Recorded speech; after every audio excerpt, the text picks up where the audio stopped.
Welcome, dear listener, to a journey across cold northern seas, following the wake of the most accomplished seafarers of the medieval world, the Vikings. Tonight, as you settle into comfort and prepare for rest, we will sail together from the fjords of Norway to the shores of Greenland and beyond.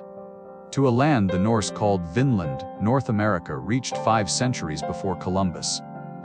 This is a story of exploration driven not by gold or conquest alone, but by hunger for land, by curiosity about what lay beyond the horizon, by the practical needs of growing populations and political refugees, and by the sheer audacity of sailing open ocean in wooden ships powered by wind and oar.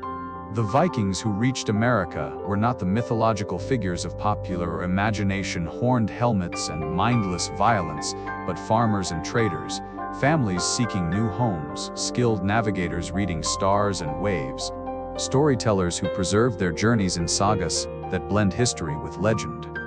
We will meet Leif Erikson, who landed in Vinland around the year 1000. We will follow Erik the Red, who colonized Greenland despite its forbidding name. We will understand the voyages of discovery that took Norse ships from Scandinavia to Iceland, from Iceland to Greenland, from Greenland to the shores of North America. But more than just tales of exploration, this is a story about human adaptation to extreme environments, about the collision of cultures when Norse met indigenous peoples, about the fragility of colonies at the edge of the known world, and about how climate and resources shaped the rise and fall of distant settlements. As always, our approach will be measured and contemplative. While Viking voyages were filled with danger and adventure, we will explore them with careful attention to historical evidence, archaeological discoveries, and the challenging realities of medieval North Atlantic navigation. The past we explore is distant in time, but illuminates enduring questions about human migration, cultural contact, and environmental limits. So breathe deeply, settle into your pillows, and prepare to journey northward. We travel to a time when the climate was warmer than today, when Norse sailors mastered seas that would terrify modern mariners, and when the discovery of new lands shaped lives and legends in ways that still resonate. Let us begin in Iceland, around the year 985, when a hot-tempered man named Erik the Red, exiled for murder, set out to explore a land glimpsed to the west, a land he would name Greenland, establishing colonies that would endure for 500 years before vanishing into mystery. The story of Norse voyages to America begins not in America but in Greenland. And the story of Greenland begins with a man whose temper shaped history, Erik Thorvaldsson, better known as Erik the Red. Erik was born in Norway around 950 CE, son of Thorvald Asvaldsson. His family was exiled from Norway for killing. The sagas don't specify the details, but violence was the cause. They sailed to Iceland, that volcanic island in the North Atlantic that Norwegians had been settling for about a century. Iceland in the late 10th century was filling up. The best farmland along the coasts had been claimed. Newcomers like Erik's family had to settle for marginal lands, and even these were becoming crowded. Iceland, while larger than it first appeared, had limited agricultural capacity. Its climate was harsh, its soil thin in many places, its resources strained by growing population. Erik himself married well. His wife Hild came from a family with property. They settled at Erikstadir in northwestern Iceland. But Erik's temper, inherited perhaps from his father's violent tendencies, brought trouble. A landslide damaged a neighbor's property, and the neighbor seized some of Erik's belongings as compensation. Erik responded by killing the neighbor's slaves. This triggered a blood feud that escalated when Erik killed 2 more men in the dispute. The local assembly, the Thing, declared Erik an outlaw for 3 years. He was banished from his home district, but could remain elsewhere in Iceland. He moved to islands in Breiðafjord, on Iceland's west coast, but trouble followed him. A dispute over carved bedposts that Erik had loaned to a neighbor and wanted back led to more violence and more killings. This time, the Greater Thing, Iceland's island-wide assembly, declared Erik a total outlaw, banished from all Iceland for 3 years. Faced with 3 years of exile, Erik had choices: return to Norway where his family's original crimes might still bring trouble, find refuge on some remote Icelandic island, living marginally and dangerously, or explore westward to lands that had been glimpsed but not settled. Icelandic sailors had occasionally been blown off course toward the west and had reported seeing land mountainous, glacier-covered, forbidding. One sailor, Gumjorn Ulfsson, had been driven west by storms and sighted what became known as Gumjorn Skerries rocks or small islands off a larger landmass. These reports were vague and unpromising. The land to the west was said to be ice-bound and inhospitable. But for Erik, exile was an opportunity. If he could find land worth settling, he could claim it, return to Iceland, and recruit settlers. He would become the founder of a new colony, a position of prestige and power that would erase the shame of exile. In 985, Erik the Red prepared a ship and crew for a westward voyage of exploration. The distance from Iceland's west coast to Greenland's east coast is about 450 kilometers, 280 miles, several days sailing in good conditions. But Norse navigation didn't rely on good conditions. Norse ships were remarkable vessels, clinker-built overlapping planks with flexible hulls that could bend with the waves, shallow draft allowing them to beach easily, both oared and sailed, carrying perhaps 20-40 people depending on size. The ships Erik would have used for exploration were likely Norse cargo vessels, broader and deeper than the famous longships, built for carrying goods and people across open ocean rather than for raiding. Navigation across open ocean without compass, sextant, or charts required remarkable skill and knowledge that we're still fully reconstructing. Norse navigators used the sun's position and its altitude at noon to determine latitude. Stars at night, particularly the North Star, to maintain bearing. Wave patterns which experienced sailors could read to determine direction even in fog. Wildlife as indicators of proximity to land. Certain seabirds only range so far from shore. Watercolor changing from deep ocean blue to coastal green as depth decreased. Floating vegetation indicating land upstream. Whales and their migration routes as navigational guides. Some evidence suggests Norse navigators may have used sunstones, crystals, possibly Iceland spar, a form of calcite that could locate the sun's position even through clouds by polarizing light. Modern experiments have shown this is possible, though direct evidence of Viking Age use remains debated. Erik sailed west, found Greenland's east coast a forbidding wall of glaciers and mountains, and sailed southward around Cape Farewell, Greenland's southern tip. Here conditions improved dramatically. The southwest coast of Greenland, warmed by ocean currents, had fjords reminiscent of Norway, grassy valleys where sheep could graze, and protection from the Arctic ice that dominated the east coast. Erik spent 3 years exploring. He sailed up the west coast, naming fjords and landmarks, claiming the best lands for himself according to Norse law of first discovery. He explored deep into fjords, finding valleys where grass grew thick in summer, where willows and birches provided small timber, where seals basked on rocks and fish filled the waters. When Erik returned to Iceland in 985, his 3 years of exile completed, he named the land he had discovered Greenland. The Sagas suggest this was deliberate marketing. He gave it an attractive name to encourage settlement. This naming has puzzled people for centuries. Greenland is largely ice-covered, dominated by an ice sheet that covers about 80% of the island even today. How could Erik call it green? The answer has several layers. First, the southwest coast of Greenland, the only part Erik intended to settle genuinely, was green in summer. The inner fjords had grass, low vegetation, and a milder climate than the name Greenland might suggest when thinking of the island as a whole. Second, Erik's Iceland was experiencing what we now call the medieval warm period, roughly 950–1250 CE, when North Atlantic temperatures were warmer than the centuries before or after. Greenland's southwest coast was more hospitable than it would be in later, colder periods. Third, as the saga states, people would be much more tempted to go there if it had an attractive name.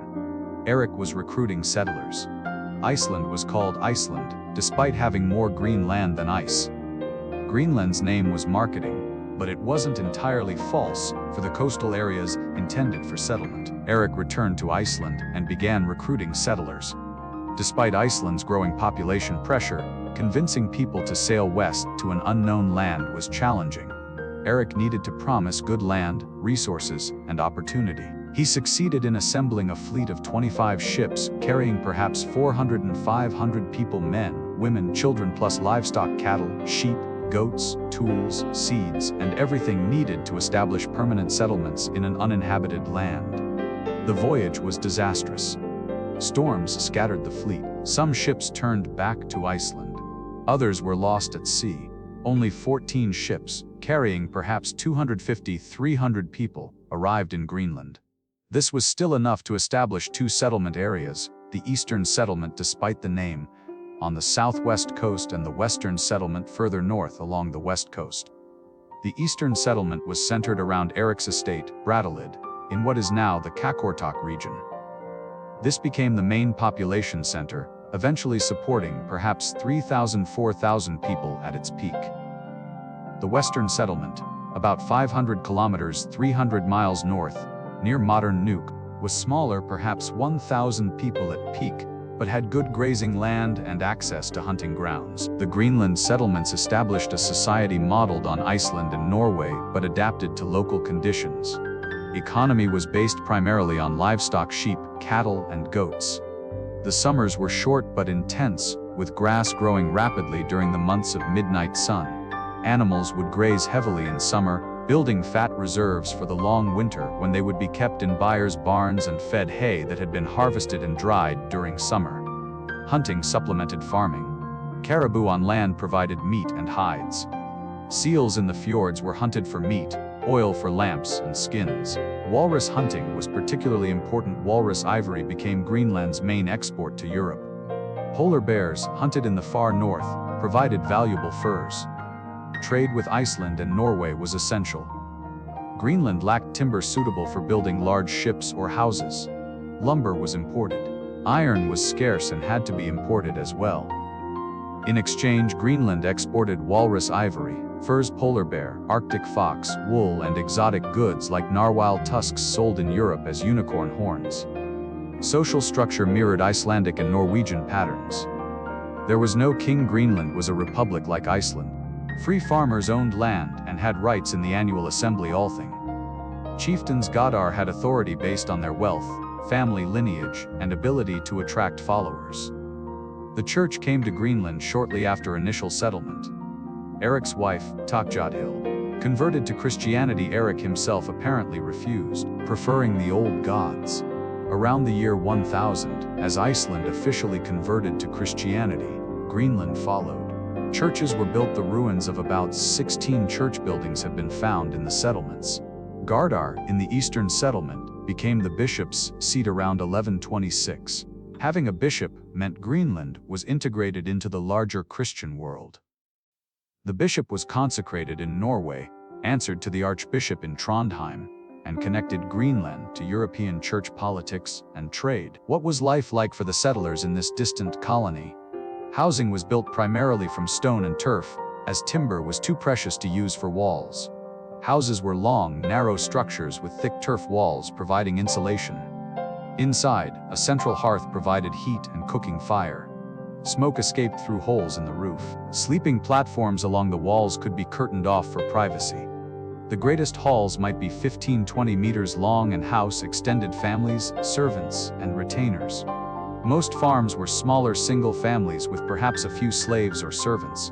Food in summer included fresh meat, seal, caribou, sheep, goats, fish, cod, char, salmon, dairy products, milk, cheese, yogurt like skyr, and whatever vegetables could be grown, some root vegetables, cabbages. Berries could be gathered, crowberries, bilberries, small wild strawberries. Winter food was preserved dried fish and meat, fermented or salted foods, dried berries, cheese, butter. The diet was protein and fat heavy, with limited carbohydrates. Grain grew poorly in Greenland's climate, so bread was rare and precious. Some barley might be imported, but the Norse Greenlanders learned to subsist on a diet far lower in grain than their relatives in Iceland or Scandinavia. Work was seasonal and demanding. Summer was frantic. Hay had to be cut and dried, animals tended, hunting expeditions undertaken to build up stores for winter. Ships from Iceland or Norway might arrive with trade goods, and Greenlanders would prepare walrus ivory, furs, and other exports. Fall was slaughter season. Animals that couldn't be fed through winter would be killed. The the meat preserved. Winter was relatively quiet maintenance work, crafts, storytelling. Spring brought lambing, calving, and the return of migratory birds and seals. Women's work included dairy production, textile production, spinning, weaving, sewing, food preparation, and household management. Women had legal rights. They could own property, inherit, divorce, and participate in legal proceedings. Children worked from young ages herding animals, helping with harvest, learning skills they would need as adults. Education was informal. Children learned by doing, by watching parents and elders. Stories and poetry preserved history, law, and culture. The Greenland settlements existed in a delicate balance with their environment, a balance that would eventually fail. But during the medieval warm period, the balance held. Summer temperatures in the fjords reached 10-15 degrees C, 50-59 degrees EF, warm enough for grass to grow vigorously. Winter was cold down to 20 degrees C, 4 degrees F or colder, but the fjords were protected from the worst Arctic weather. Sea ice was the critical factor.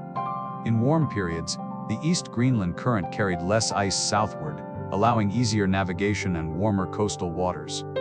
When climate cooled, ice increased, making navigation dangerous and surrounding the settlements with an icy barrier for more of the year. Grazing land was limited. The settlements could expand only so far into the fjords before reaching the ice sheet or land too barren for farming. Population was constrained by carrying capacity. When we discuss Greenland's eventual abandonment, environmental limits will be central to the story. The Norse called them Skrælings, the indigenous peoples of Greenland and Arctic North America. The term is somewhat derogatory, meaning something like wretches or savages, revealing Norse attitudes.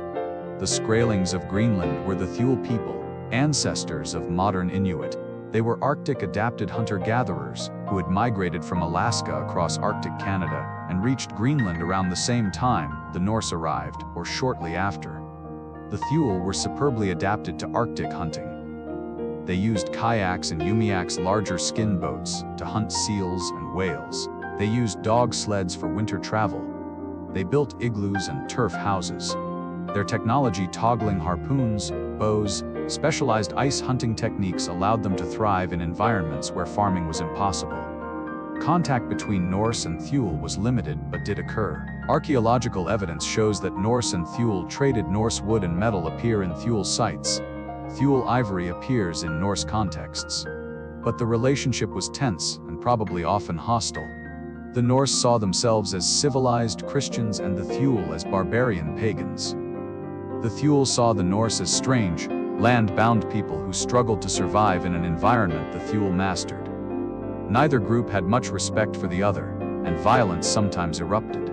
The balance of power gradually shifted. As climate cooled in later centuries, the Thule, better adapted to ice and cold, thrived while the Norse struggled. But in Erik the Red's time, both groups were newcomers to Greenland, each carving out territory in an immense, harsh land. Erik the Red never traveled to North America, or if he did, the Sagas don't record it.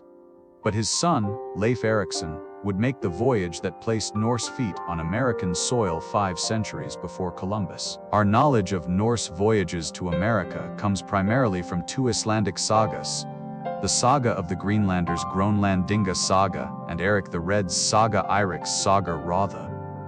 These were written down in the 13th century, about 250 years after the events they describe. The sagas are not straightforward history. They blend historical events with legend, family traditions with invention, fact with literary embellishment. The 2 sagas contradict each other on significant details: which ships went where, who led what expedition, what order events occurred. Modern scholars extract historical kernels from the sagas carefully, comparing them with archaeological evidence, environmental data, and knowledge of Norse capabilities. The consensus is that Norse people did reach North America around the year 1000, did attempt settlement, and did abandon those settlements relatively quickly.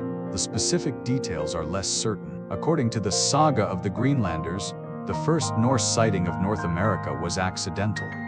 Bjarni Herjulfsson was a merchant who sailed regularly between Iceland and Norway. In 985 or 986, just as Erik, the Red was establishing the Greenland settlements. Bjarni arrived in Iceland to discover his father had emigrated to Greenland with Eric. Bjarni decided to follow. He sailed west toward Greenland, but storms blew him off course. He sailed for days without seeing land, and when land finally appeared, it wasn't the glaciers and mountains of Greenland. The land was low and forested. Bjarni knew this wasn't Greenland. Greenland had no forests. He sailed north along the coast, and the land continued: more forest, hills, but still not the description of Greenland he expected. Bjarni decided not to land. His crew wanted to explore, but Bjarni was focused on reaching Greenland, finding his father, and completing his voyage. He turned east and eventually found Greenland's west coast. In Greenland, Bjarni's tale of forested land to the west intrigued people. Forest meant timber, a precious resource in tree-poor Greenland. It meant new lands to explore, perhaps settle. But Bjarni himself never returned to investigate. Around the year 1000, Leif Erikson, son of Erik the Red, decided to follow up on Bjarni's report. Leif was in his mid-20s, established as a successful trader and navigator, ready to make his reputation. The Sagas disagree on details. The Saga of the Greenlanders says Leif bought Bjarni's ship and recruited a crew of 35 men. Erik the Red's saga gives different details, saying Leif sailed from Norway rather than Greenland and discovered Vinland by accident. Most scholars favor the Greenlanders' saga account as more reliable for this episode. Leif set out from Greenland's eastern settlement, sailing west and somewhat south, retracing Bjarni's route in reverse. The journey across the Davis Strait from Greenland to Baffin Island is about 400 kilometers, 250 miles, several days of sailing. Leif encountered 3 distinct lands, which the sagas name Helgeland, Flat Stone Land, or Slab Stone Land. The first land reached, characterized by flat stones and glaciers. No trees, no grass, no apparent value for settlement. Leif and his crew landed briefly but saw no reason to stay. Modern scholars identify Helgeland as Baffin Island, the large Arctic island north of Quebec. Its shores are indeed rocky and barren, with glaciers visible inland. It matched the saga description. Markland forest land. Sailing south, Leif reached a land with extensive forests, white sandy beaches, and gently sloping terrain. The crew landed, explored, and recognized the value of the timber. They cut wood to take back to Greenland. Markland is usually identified as Labrador, the mainland coast south of Baffin Island. Labrador has extensive forests of spruce, fir, and larch, which would have appeared impressive to Norse sailors from tree-poor Greenland. Vinland wine land or pasture land. Continuing south, Leif found land that seemed almost paradise compared to Greenland. Milder climate, rivers full of salmon, forests, extensive meadows, and most famously grapes or berries that gave the land its name. The identification of Vinland has been debated for centuries. The key question: where were there grapes growing wild? When Leif arrived around 1000 CE, the saga says Leif's crew found Vinvith. The word is translated as grapes, but its exact meaning is debated. Grapes grow wild in North America, but not as far north as archaeological evidence places Norse settlements. Several theories have been proposed. Literal grapes. During the medieval warm period, climate was warmer than today. Grapes might have grown further north than their current range. But even in 1000 CE, wild grapes probably didn't grow north of New Brunswick or northern Maine. Mistranslation: Vinvith might mean pasture land, rather than wineland. The word could refer to meadows suitable for grazing, rather than literal grapes. This would make sense for Norse farmers evaluating land. Different berries. The saga might refer to other berries: currants, gooseberries, squashberries that could be fermented into wine like drinks. Norse explorers from barren Greenland might have exaggerated the fruit resources they found. Multiple locations. Leif might have explored a wider range than a single settlement, finding grapes in one location and calling the entire region Vinland based on that resource. Composite account. The sagas might combine reports from multiple voyages, with grapes encountered by later expeditions in more southern locations. Archaeological evidence has found Norse settlement in northern Newfoundland at Alance Ox Meadows, which we'll discuss later, well north of grape-growing regions. This suggests either that Vinland covered a large region including both Newfoundland and areas further south, or that the saga's emphasis on grapes is exaggerated or mistaken. According to the saga of the Greenlanders, Leif and his crew spent the winter in Vinland. They built large houses, substantial structures, suggesting they intended to stay through the winter, and possibly longer. The saga describes the land in glowing terms: mild winters, no frost, ample salmon in the river, day and night more equal in length than in Greenland, indicating lower latitude, grass staying green most of the year. The crew explored the region, gathering information about resources, climate, and potential for settlement. Then, in spring, they loaded their ship with timber and returned to Greenland. Leif named himself Leif the Lucky after this successful voyage. He returned to Greenland with valuable timber, knowledge of new lands, and enhanced reputation. But he never returned to Vinland himself. Why not? The saga suggests family obligations. His father Eric the Red was aging, and Leif needed to manage the family estate. Additionally, Leif had achieved his goal: discovery and safe return. The hard work of actual colonization would fall to others. Leif's brother Thorvald was eager to explore Vinland further. Around 1002–1003, Thorvald took Leif's ship and crew and sailed to Vinland, finding the houses Leif had built and establishing a base there. Thorvald's expedition explored extensively, sailing along the coast, investigating promising locations. The saga describes them finding beautiful forested land and excellent harbors. But Thorvald's expedition ended in tragedy and in the first documented conflict between Europeans and indigenous peoples of North America. While exploring, Thorvald's crew discovered 3 skin boats upturned on a beach. Under the boats were 9 men, indigenous people, sleeping or hiding. The saga doesn't explain why the Norse attacked, but they did. They killed 8 of the 9 men. 1 escaped, and shortly afterward, a fleet of skin boats appeared, dozens or hundreds of indigenous warriors coming to avenge the killings. The Norse retreated to their ship. The indigenous people attacked with bows and arrows. The saga describes arrows flying like snowflakes.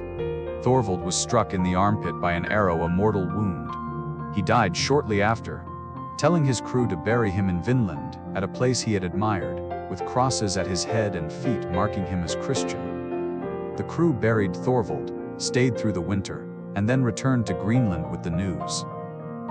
The saga preserves their names. Thorvald was the first European known to have died in the Americas, killed in conflict with the people who already lived there. The indigenous people the Norse encountered in North America were most likely in Newfoundland and Labrador. Beothuk people, who lived in Newfoundland until European diseases and persecution drove them to extinction in the early 19th century.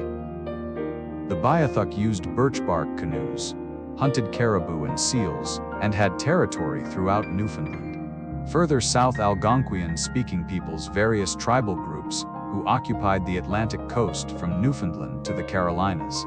These were sophisticated societies with fishing, agriculture in warmer regions, and extensive trade networks. The skin boats the saga describes sound like kayaks or birch bark canoes. The bow and arrow combat fits indigenous North American warfare patterns. The rapid mobilization of warriors suggests established communities defending their territory. From the Norse perspective, the Skrælings were hostile savages. From the indigenous perspective, the Norse were strange invaders who killed without provocation. The first contact between Old World and New World peoples in the North Atlantic was violent, setting a pattern that would repeat when Europeans returned centuries later. The discovery of Vinland sparked interest in Greenland and Iceland. A land with forests, good pasture, and milder climate than Greenland seemed ideal for settlement. But establishing a permanent colony proved far more difficult than initial exploration. Thorfinn Karlsefni was an Icelandic merchant of good family, wealthy, capable, and ambitious. He sailed to Greenland around 1005 or 1006 for trade, and remained there for winter as a guest at Brattahlid, Eric the Red's estate. During that winter, Thorfinn married Gudrid Thorbjarnardatir, a remarkable woman whose life story threads through multiple saga narratives. Gudrid had been married previously to Thorstein, another of Eric the Red's sons. Thorstein had died, making Gudrid a wealthy widow. Her marriage to Thorfinn allied 2 prominent families. The winter's entertainment at Brattahlid included saga telling about the Vinland voyages. These stories fired Thorfinn's ambition. He decided to organize a major colonizing expedition, not just exploration but genuine settlement with men, women, children, and livestock. Thorfinn assembled an impressive fleet. The saga says 3 ships carrying 160 people. Other versions say 65 or 250. The numbers vary between manuscripts. What's clear is this was a substantial colonizing venture, the largest Norse attempt to settle in North America. The expedition included men and women in roughly equal numbers, or at least substantial numbers of both sexes, indicating intention to establish families, not just a trading post. Livestock, cattle, sheep, horses requiring significant ship space but essential for farming. Tools and supplies for building, farming, and sustaining the colony. Trade goods to exchange with any indigenous peoples they encountered. The expedition followed Leif's route west from Greenland, reaching Helluland, then Markland, then continuing to Vinland. They found the houses Leif had built and settled in, supplementing them with additional buildings. The colony at Vinland. For the first year or two, the colony apparently thrived. The saga describes abundant resources: salmon in the river, forests for timber, grazing for livestock. Self-sufficiency: the colonists could feed themselves from hunting, fishing, and livestock. A birth: Gudrid gave birth to a son, Snorri Thorfinnsson, the first European child known to have been born in the Americas. The settlement was substantial. Archaeological evidence from Elans Ox Meadows, which we'll discuss in detail later, shows multiple buildings, including a hall that could house 70-80 people, workshops for iron working and carpentry, and storage structures. Initially, contact with indigenous peoples was peaceful and even profitable. The saga describes Skrælings arriving with bundles of furs to trade. The Norse had brought trade goods. Red cloth was particularly valued by the indigenous traders, who would exchange valuable furs for small pieces of fabric. The trading worked through sign language and gesture. Neither group spoke the other's language. The Norse were careful to control the trading, not allowing indigenous people to see iron weapons, which would have been far superior to stone and bone tools the indigenous peoples used. For a time, this mutually beneficial exchange continued. The Norse acquired furs and local products. The indigenous people acquired cloth, possibly some wooden items, and knowledge of these strange newcomers. But the peaceful trading ended violently. The saga gives 2 different accounts of what triggered the conflict. Version 1. A bull that the Norse had brought with them broke loose and charged among the indigenous traders. Frightened by this animal they had never seen before, the Skrælings fled. They returned 3 weeks later with a large force, and battle ensued. Version 2. A Skræling attempted to take a weapon from a Norse house and was killed by a Norse guard. This provoked immediate retaliation. Whichever account is more accurate, and they might both contain partial truths, or neither might be precisely correct, the result was the same: warfare between the Norse colonists and the indigenous peoples. The saga describes a fierce battle. Indigenous warriors arrived in large numbers, hundreds or even thousands. Those saga numbers are notoriously unreliable and probably exaggerated. They attacked with bows and arrows, and possibly with slings throwing stones.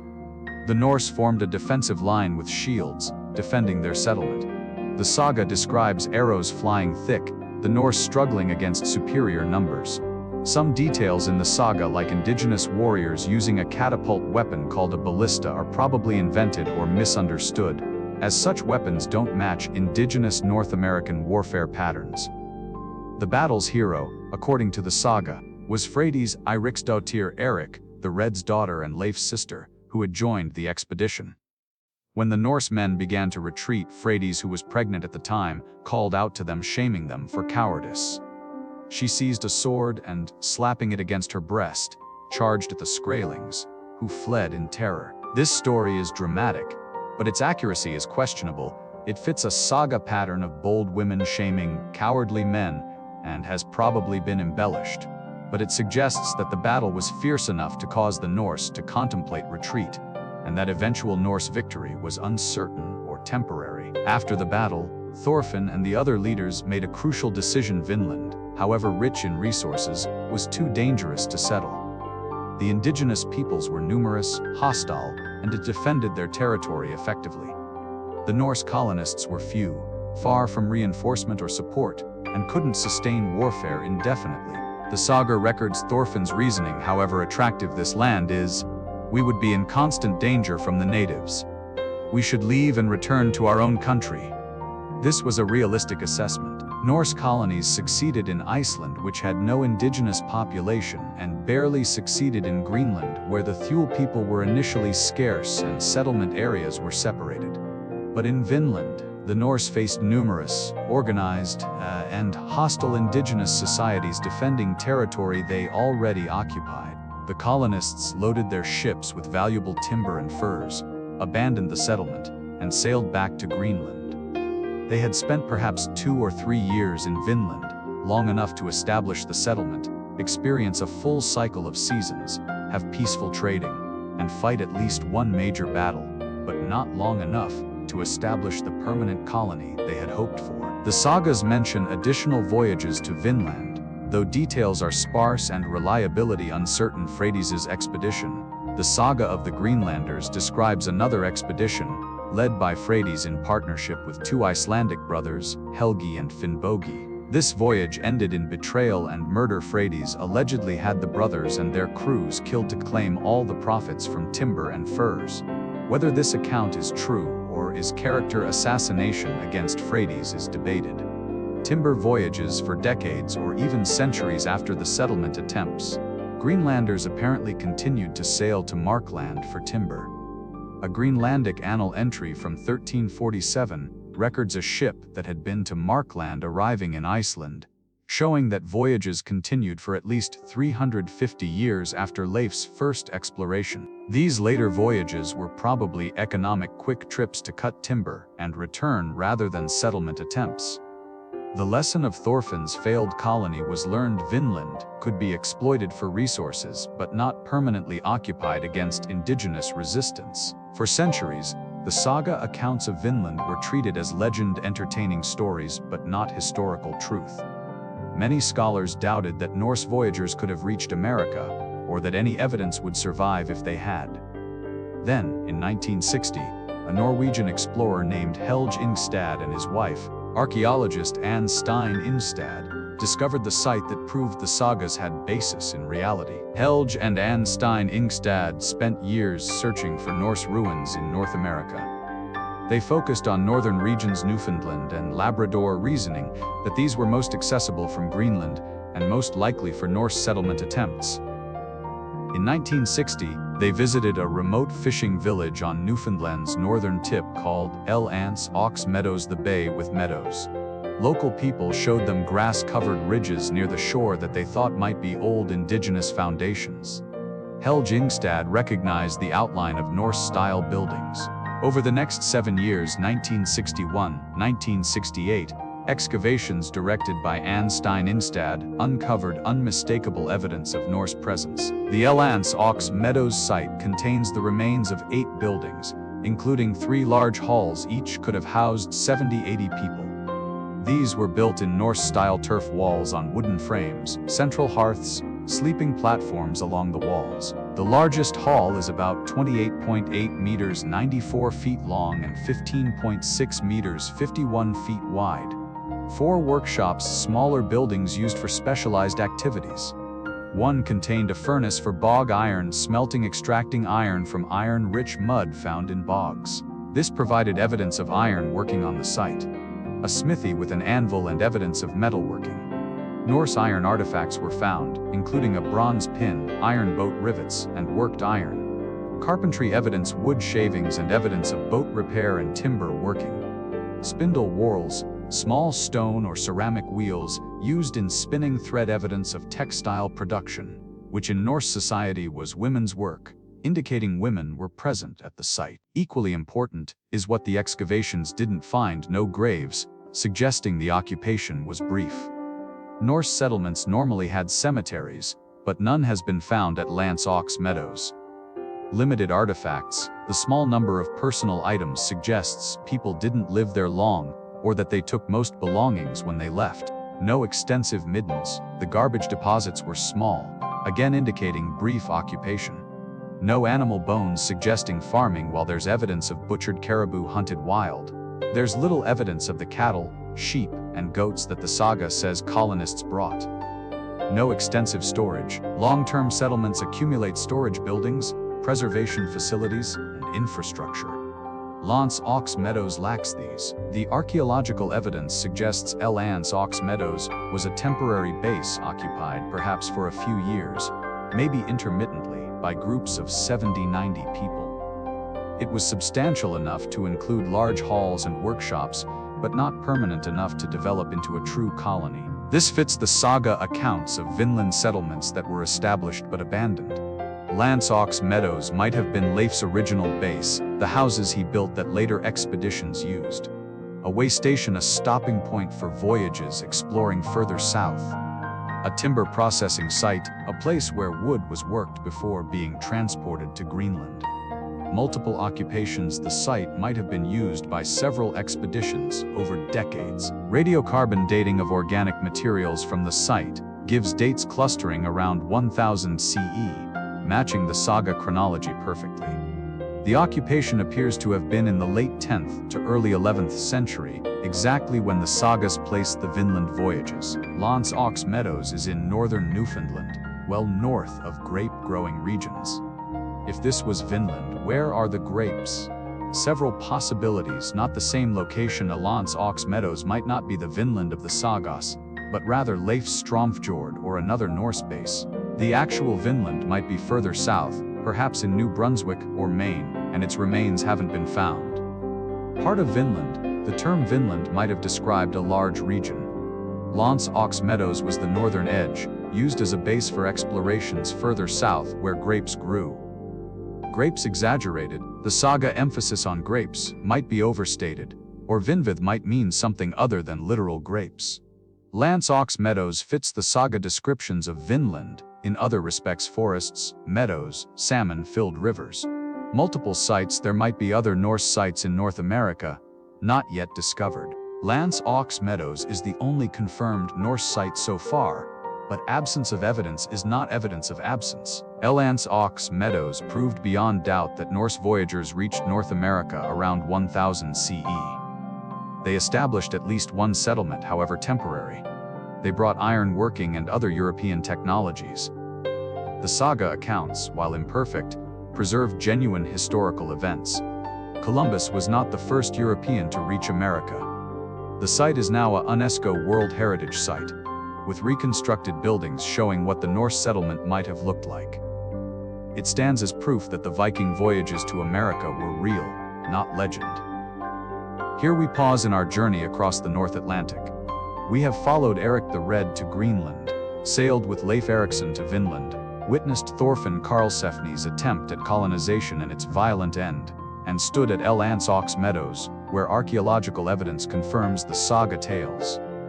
The Vikings reached America 500 years before Columbus, established settlements, and met the indigenous peoples who already called these lands home. But their colonies in the New World did not endure. The reasons why and what happened to the Greenland settlements that were their stepping stones to America will occupy us when we continue. As you drift towards sleep, imagine yourself aboard a Norse nar, sailing west from Greenland toward unknown lands. The ocean stretches endlessly, the ship creaks and flexes with the waves, the crew watches the horizon for first sight of land. You are part of one of history's great adventures, following the wake of the most accomplished seafarers of the medieval world. When we resume our journey, we will explore the Norse discovery of Iceland, understand their navigation techniques and shipbuilding, examine their interactions with indigenous peoples more deeply, and trace the eventual abandonment of both the Vinland settlements and, centuries later, the Greenland colonies themselves. But for now, rest. The waves rock gently, the stars shine overhead in the clear Arctic night, and the ship sails steadily westward toward morning, and whatever the new lands may bring. To understand how Norse voyagers reached America, we must first understand how they reached Iceland, the stepping stone that made all Western voyages possible. Iceland's settlement was the first major Norse expansion across open ocean, the experiment that proved such ventures could succeed. and the training ground for the families and skills that would later reach Greenland and beyond. Iceland was not unknown before Norse settlement began. Irish monks seeking remote places for hermetic contemplation had established small communities on Iceland, probably in the late 8th century. These Papar fathers, as the Norse called them, left when pagan Norsemen arrived, unwilling to share the island with heathens. We know of the Papar primarily from Icelandic sources that mention finding Irish books, bells, and other Christian artifacts when the first Norse settlers arrived. The presence of Irish monks demonstrates that crossing to Iceland from the British Isles was possible and had been accomplished before Norse expansion. The Norse expansion westward from Scandinavia to the British Isles, Iceland, and beyond was driven by multiple factors that converged in the late 8th and 9th centuries. Population pressure in Norway and Denmark meant good farmland was increasingly scarce. As population grew, younger sons who couldn't inherit substantial land had to seek new territories. Political consolidation under Harald Fairhair and other powerful rulers created tension. Traditional chieftains who refused to submit to royal authority faced a choice: submit, fight, and probably lose, or leave. Many chose emigration. Economic opportunity beckoned. Iceland had no native human population after the Papar left, meaning unlimited land for claiming. The climate during the medieval warm period made farming viable.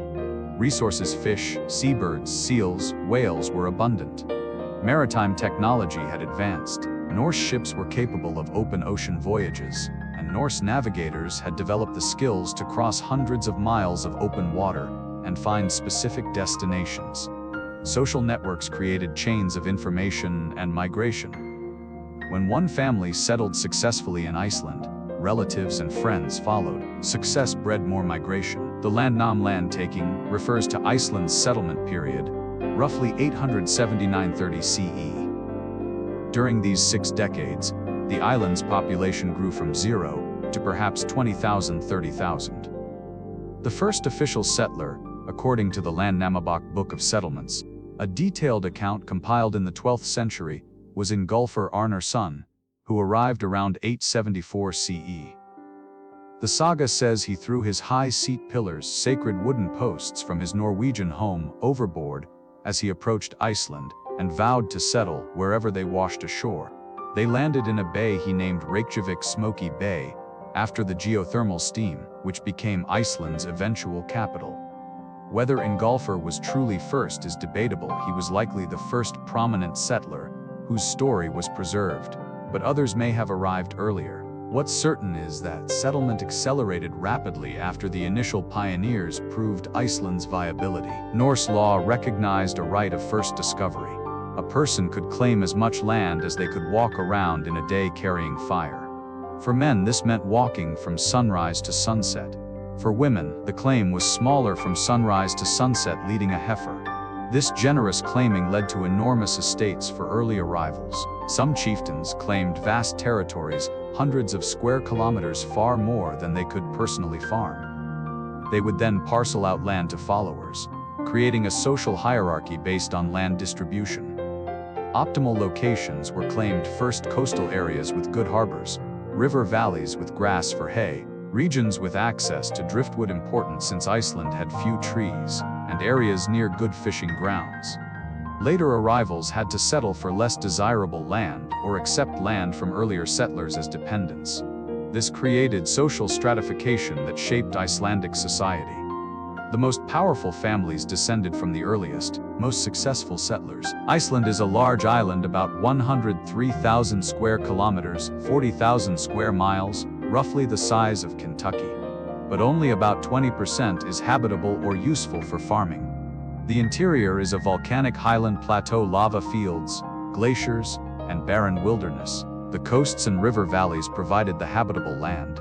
Here grass grows in summer, allowing hay production for winter fodder. Sheep could graze extensively. Some areas could support cattle and horses. The climate during the medieval warm period was milder than today, but still harsh. Summers were short but productive, with nearly 24-hour daylight spurring rapid plant growth. Winters were long, cold, and dark, requiring substantial stored fodder for livestock. Volcanic activity was both blessing and curse. Eruptions could devastate regions, lava flows destroying farmland, ash falls killing livestock, toxic gases poisoning people. But volcanic soil was fertile, hot springs provided warmth, and geothermal features created unusual microclimates. No native timber of significant size meant wood was precious. Small birch and willow grew but weren't suitable for shipbuilding or large construction. Driftwood timber from Siberian rivers carried by Arctic currents to Iceland's shores was eagerly collected. Eventually, timber had to be imported from Norway. Fish, seabirds, and marine mammals provided crucial protein. Cod could be dried and stored. Seabirds like puffins and their eggs were harvested. Seals provided meat, oil, and skins. Whales that washed ashore or could be driven onto beaches provided bonanzas of meat and oil. The settlers created a unique political system, the Icelandic Commonwealth Thornjaðvildið, which lasted from 930 to 1262 CE. No king ruled Iceland. This was deliberate. Many settlers had left Norway specifically to escape royal authority. They created instead a republic based on chieftains who held both political and religious authority. The Althing National Assembly met annually at Thingvellir, a dramatic rift valley in southwestern Iceland. Here, all free men could attend, though in practice, mainly chieftains and their followers made the journey. Laws were recited from memory, legal cases argued, marriages arranged, and political alliances formed. The Lurgreta Law Council within the Althing was the legislative body, composed of the Gothar. They created and amended laws, which the Lurgsir law speaker was required to recite from memory over the 3 years of his term. Quarter courts handled most legal cases, with appeals possible to the Althing. Justice was compensatory, rather than punitive. Offenses were settled through fines paid to victims or their families. Blood feuds could erupt when parties couldn't agree on compensation. This system was remarkably democratic for the era, but far from perfect. Women, slaves, and dependents had limited rights. Wealth and family connections mattered enormously. The lack of executive authority meant enforcement was sometimes impossible. Powerful men could ignore judgments if they had enough supporters. Farming was the foundation of Icelandic economy. Sheep were most important. They grazed extensively in summer, were brought down to valleys in fall, and fed hay through winter. Wool production for export became economically important. Cattle and horses were kept where land was rich enough. Cattle provided milk, cheese, and meat. Horses, the distinctive small, hardy Icelandic breed, were used for transport and as prestige symbols. Fishing was crucial but strangely underutilized in early Icelandic society. The seas around Iceland teemed with cod, but fishing was initially a secondary occupation. Only later did Iceland develop major fishing operations. Trade with Norway and the British Isles brought essential imports: timber, iron, grain in exchange for Icelandic wool, sheepskins, and dried fish. Cultural production was Iceland's greatest achievement. The isolation and commonwealth structure created a literate, culturally sophisticated society. The Sagas, prose narratives of family feuds, explorations, and historical events were composed and written down. Poetry flourished. Law was developed and refined. Iceland's religious transition was remarkably peaceful compared to many European conversions. Initially, settlers brought Norse paganism, worship of Odin, Thor, Freyja, and other gods. But by 1000 CE, pressure was building for conversion. Norway's Christian kings threatened to cut off trade or launch military action. Some Icelanders had converted in Norway or the British Isles and promoted Christianity at home. At the Althing of 1000 CE, the religious dispute threatened to split the island.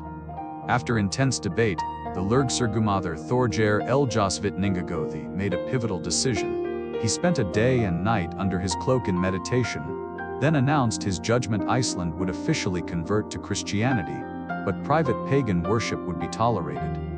This compromise avoided civil war.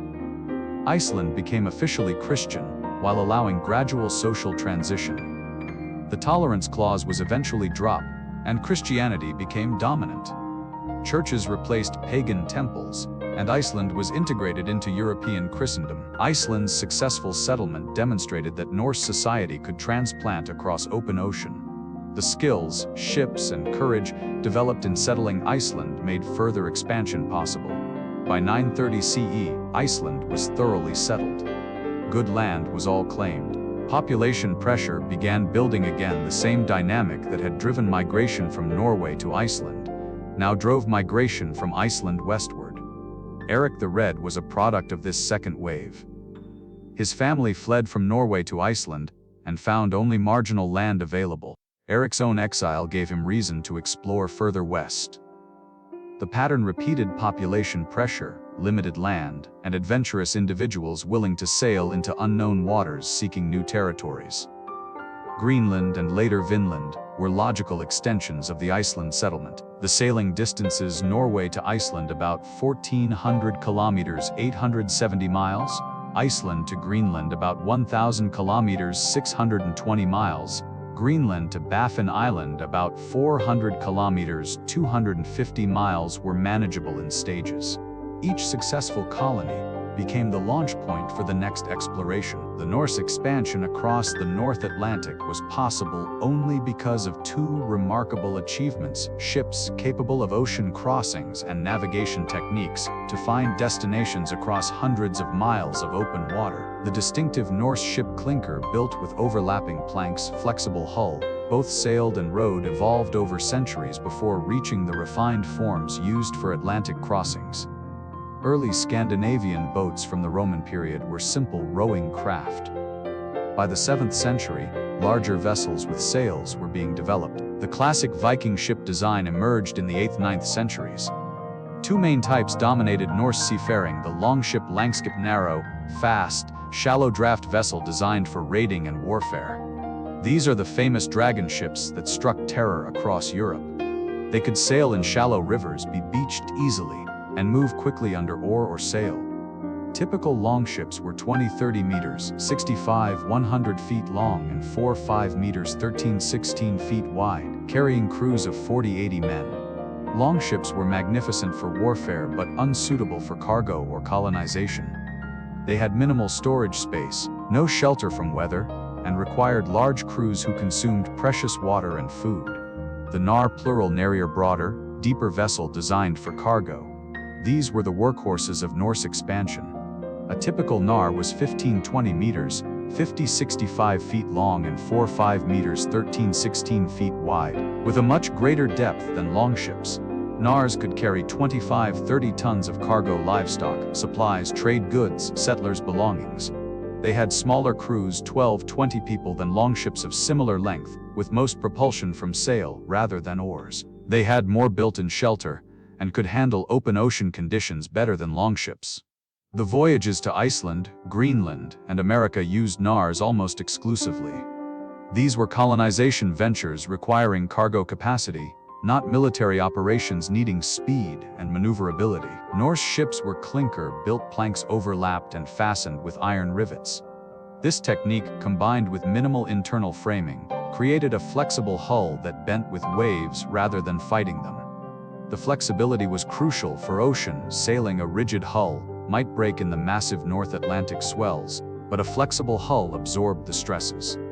Oak was preferred for structural strength, with pine for masts and other components. The keel, the ship's backbone, was carved from a single massive oak tree. Side planks were split from logs along the grain, creating stronger planks than sawing would produce. Ships were built shell first. The outer hull was constructed, then internal frames and bracing added. This differed from later European shipbuilding, which built the frame first and then attached planking. The mast and rigging used a single square sail, simpler than later multi-masted ships, but effective for the prevailing winds of North Atlantic routes. The sail was wool, woven tightly, and sometimes coated with animal fat to make it more wind-resistant. Steering was accomplished by a side-mounted rudder stegornborthi on the right rear of the ship, the origin of starboard steer-board side.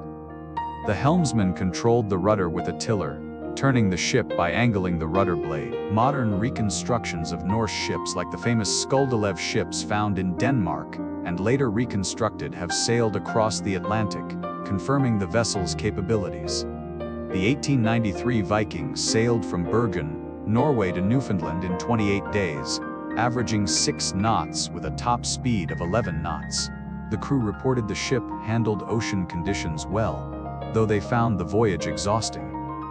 Other reconstructions have repeated the achievement, demonstrating that Norse ships could indeed cross the Atlantic reliably when sailed by experienced crews in suitable weather windows. The vulnerabilities were real storms could swamp ships, ice could damage hulls, navigational errors could lead to being lost at sea.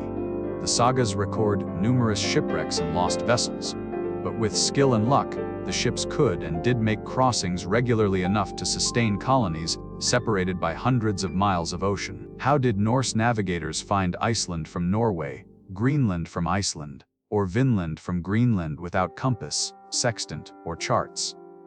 The answer lies in a combination of techniques, environmental knowledge, and accumulated experience passed down through generations. The primary technique was latitude sailing to a target latitude, then turning and sailing east or west along that latitude until reaching the destination.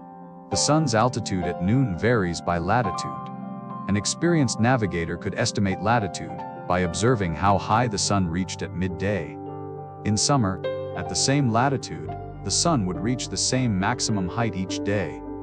To sail from Bergen, Norway to Iceland, a navigator would first sail west until reaching Iceland's latitude, roughly 64 degrees 66 degrees north, then turn north or south to adjust if needed, and sail west along that latitude until sighting Iceland.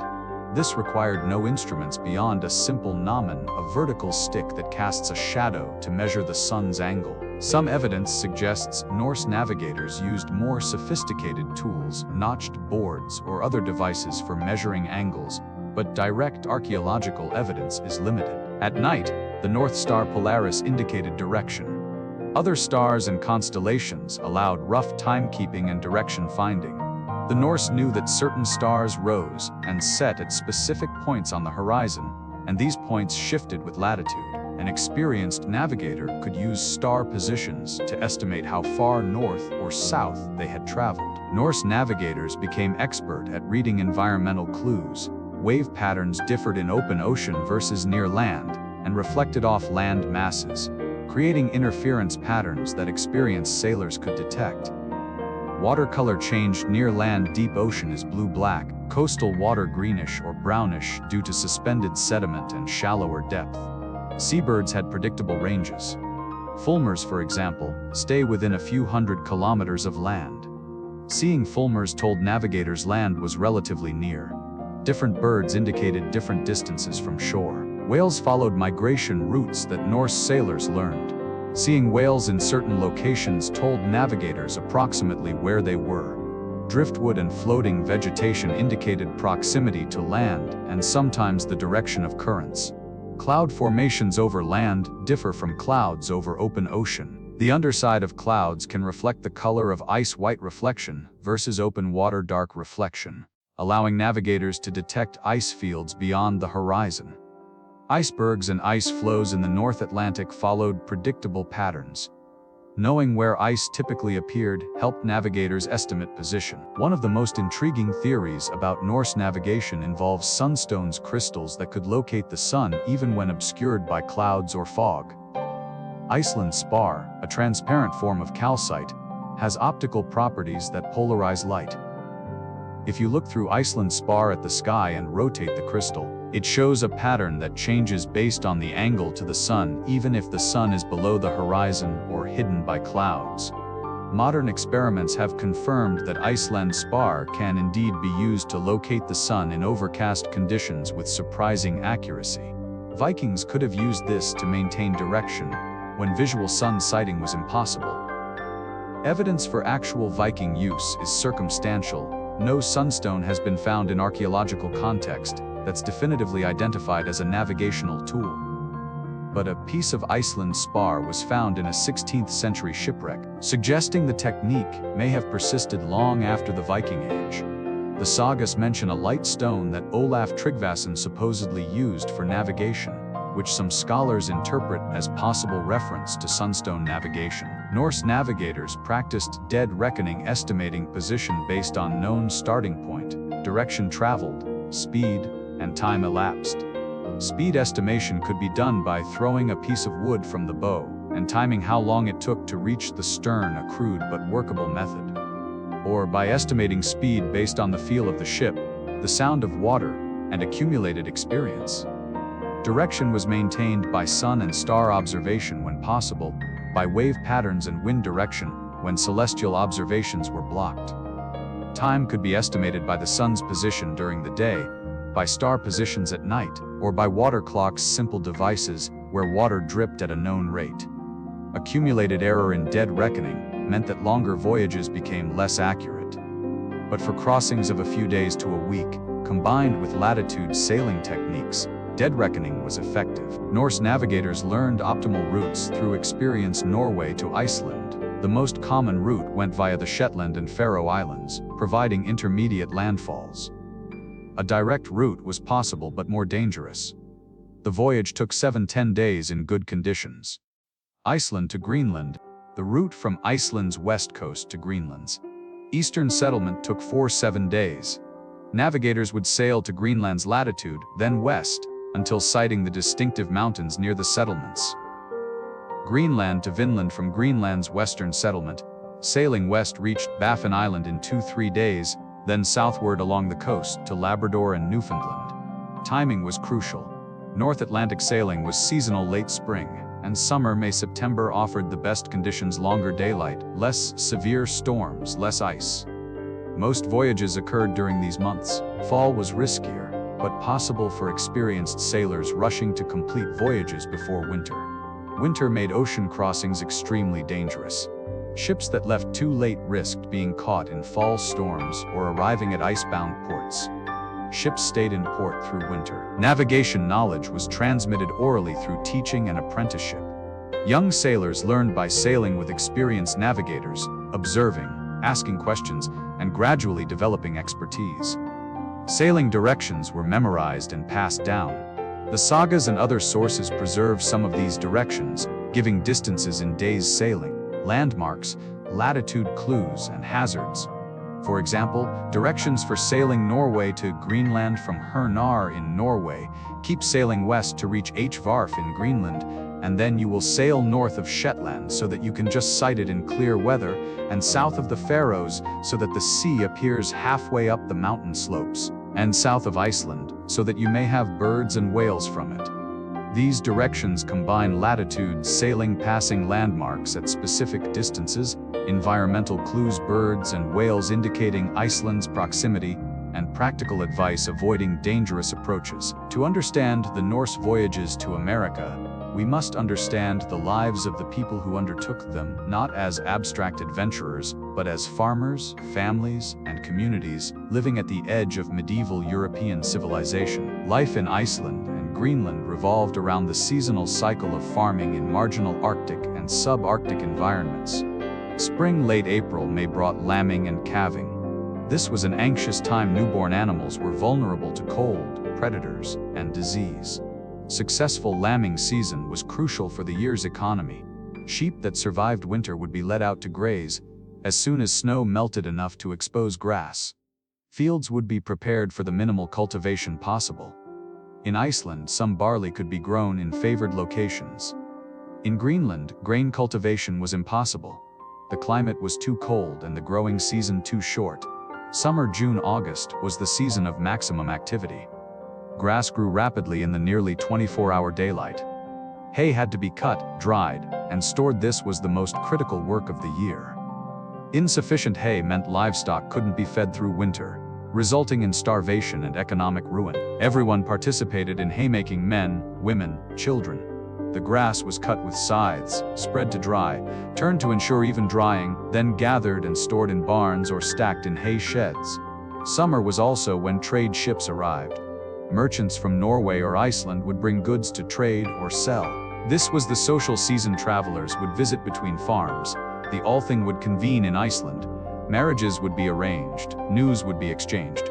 Hunting expeditions in Greenland went north to hunting grounds where walrus, seal, narwhal, and polar bear could be found. These voyages might last weeks or months, with men sailing in summer to return before fall storms. Fall, September–October was slaughter season. Animals that couldn't be fed through winter, old, weak, or surplus stock would be killed. The meat would be preserved by drying, smoking, salting, or fermenting. This was also when livestock would be brought down from summer pastures to winter quarters near the farms. In Iceland, sheep might graze on common lands or mountain pastures in summer, but needed to be collected in fall. Winter November-March was a time of relative rest from outdoor work but constant indoor labor. Animals in barns needed daily feeding and cleaning.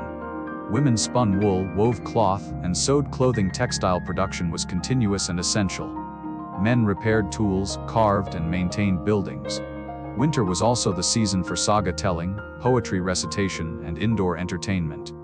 Long, dark nights were filled with stories, games, and social interaction within the household. Childbirth often occurred in winter or spring. Children, conceived in spring or summer, would be born 9 months later. Infant mortality was high, and women faced significant danger in childbirth, with only rudimentary medical knowledge. Norse farmhouses in Iceland and Greenland were adapted to harsh climates and limited building materials. The basic design was a long, narrow hall with thick turf walls. Stone foundations supported walls made of stacked turf blocks, excellent insulation against cold. Timber frames, when timber was available, or whalebone, provided internal structure. Roofs were turf-covered, sometimes with birch bark underneath as waterproofing. Inside, the central hall was the main living space. A long hearth ran down the center, providing heat and cooking fire. Smoke escaped through a hole in the roof, or through the turf itself. Houses were smoky and sooty. Sleeping platforms along the walls served as beds, storage, and seating. Families slept in their clothes under sheepskin blankets and furs. Privacy was minimal. The entire household lived in shared space. Light came from the hearth fire and from oil lamps burning seal oil in soapstone or ceramic lamps. These provided dim, flickering illumination. Darkness dominated winter days and all nights. Wealthy households might have multiple buildings, separate houses for different functions, storage buildings, workshops. The largest farms were compounds with several structures. Sanitation was primitive. Human waste was collected and used as fertilizer. Nothing was wasted in resource-poor environments. Bathing was infrequent, a weekly sauna bath, when possible, or washing in cold water. The Norse diet in Iceland and Greenland was heavily based on animal products with minimal plant foods. Meat from sheep, cattle, seals, fish, seabirds, and occasionally whale provided most nutrition. Meat was eaten fresh when available but mostly preserved, dried, smoked, salted, or fermented. Fish was crucial: cod, haddock, char, salmon. Dried fish could be stored for months or years. Fish was boiled, baked, or eaten dried. Dairy was extremely important. Milk, cheese, butter, and skyr, a yogurt-like product, provided nutrition and variety. Dairy products could be preserved: cheese aged, butter salted and packed into barrels, skyr allowed to sour for preservation. Bread was rare in Greenland, no grain, and precious in Iceland, barley difficult to grow. What grain was available was often made into porridge rather than bread. Vegetables were limited. In Iceland, cabbages, onions, and some root vegetables could be grown. In Greenland, vegetables were nearly absent, perhaps some wild plants gathered, but agriculture was limited to hay production. Berries could be gathered: wild crowberries, bilberries, wild strawberries, and were eaten fresh or preserved.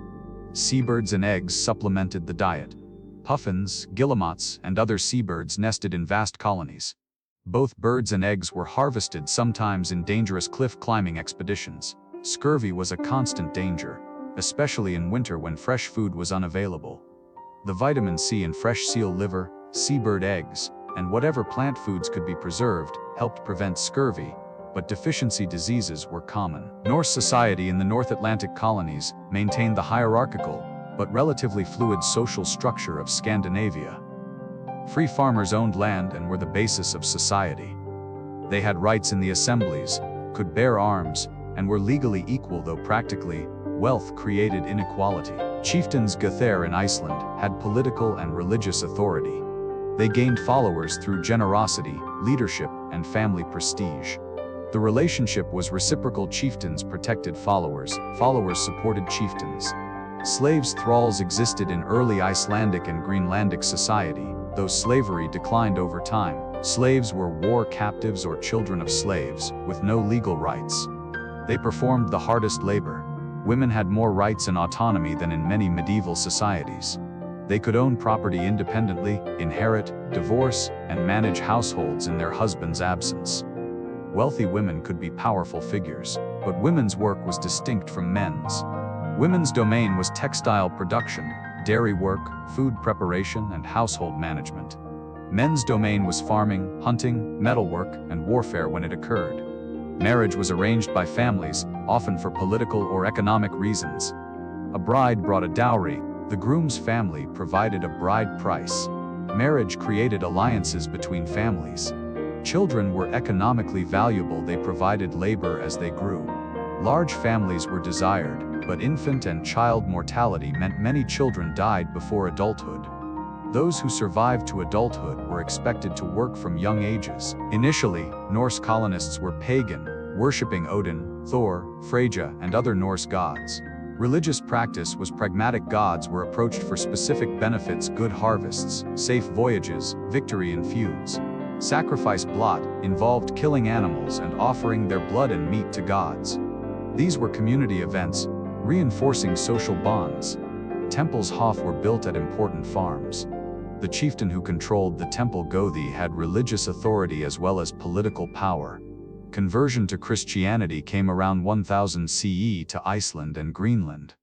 The conversion was top-down. Chieftains and powerful families converted, bringing their dependents with them. Some genuine conviction, much political calculation. Churches replaced pagan temples. The church brought literacy, connection to European civilization, and new social structures.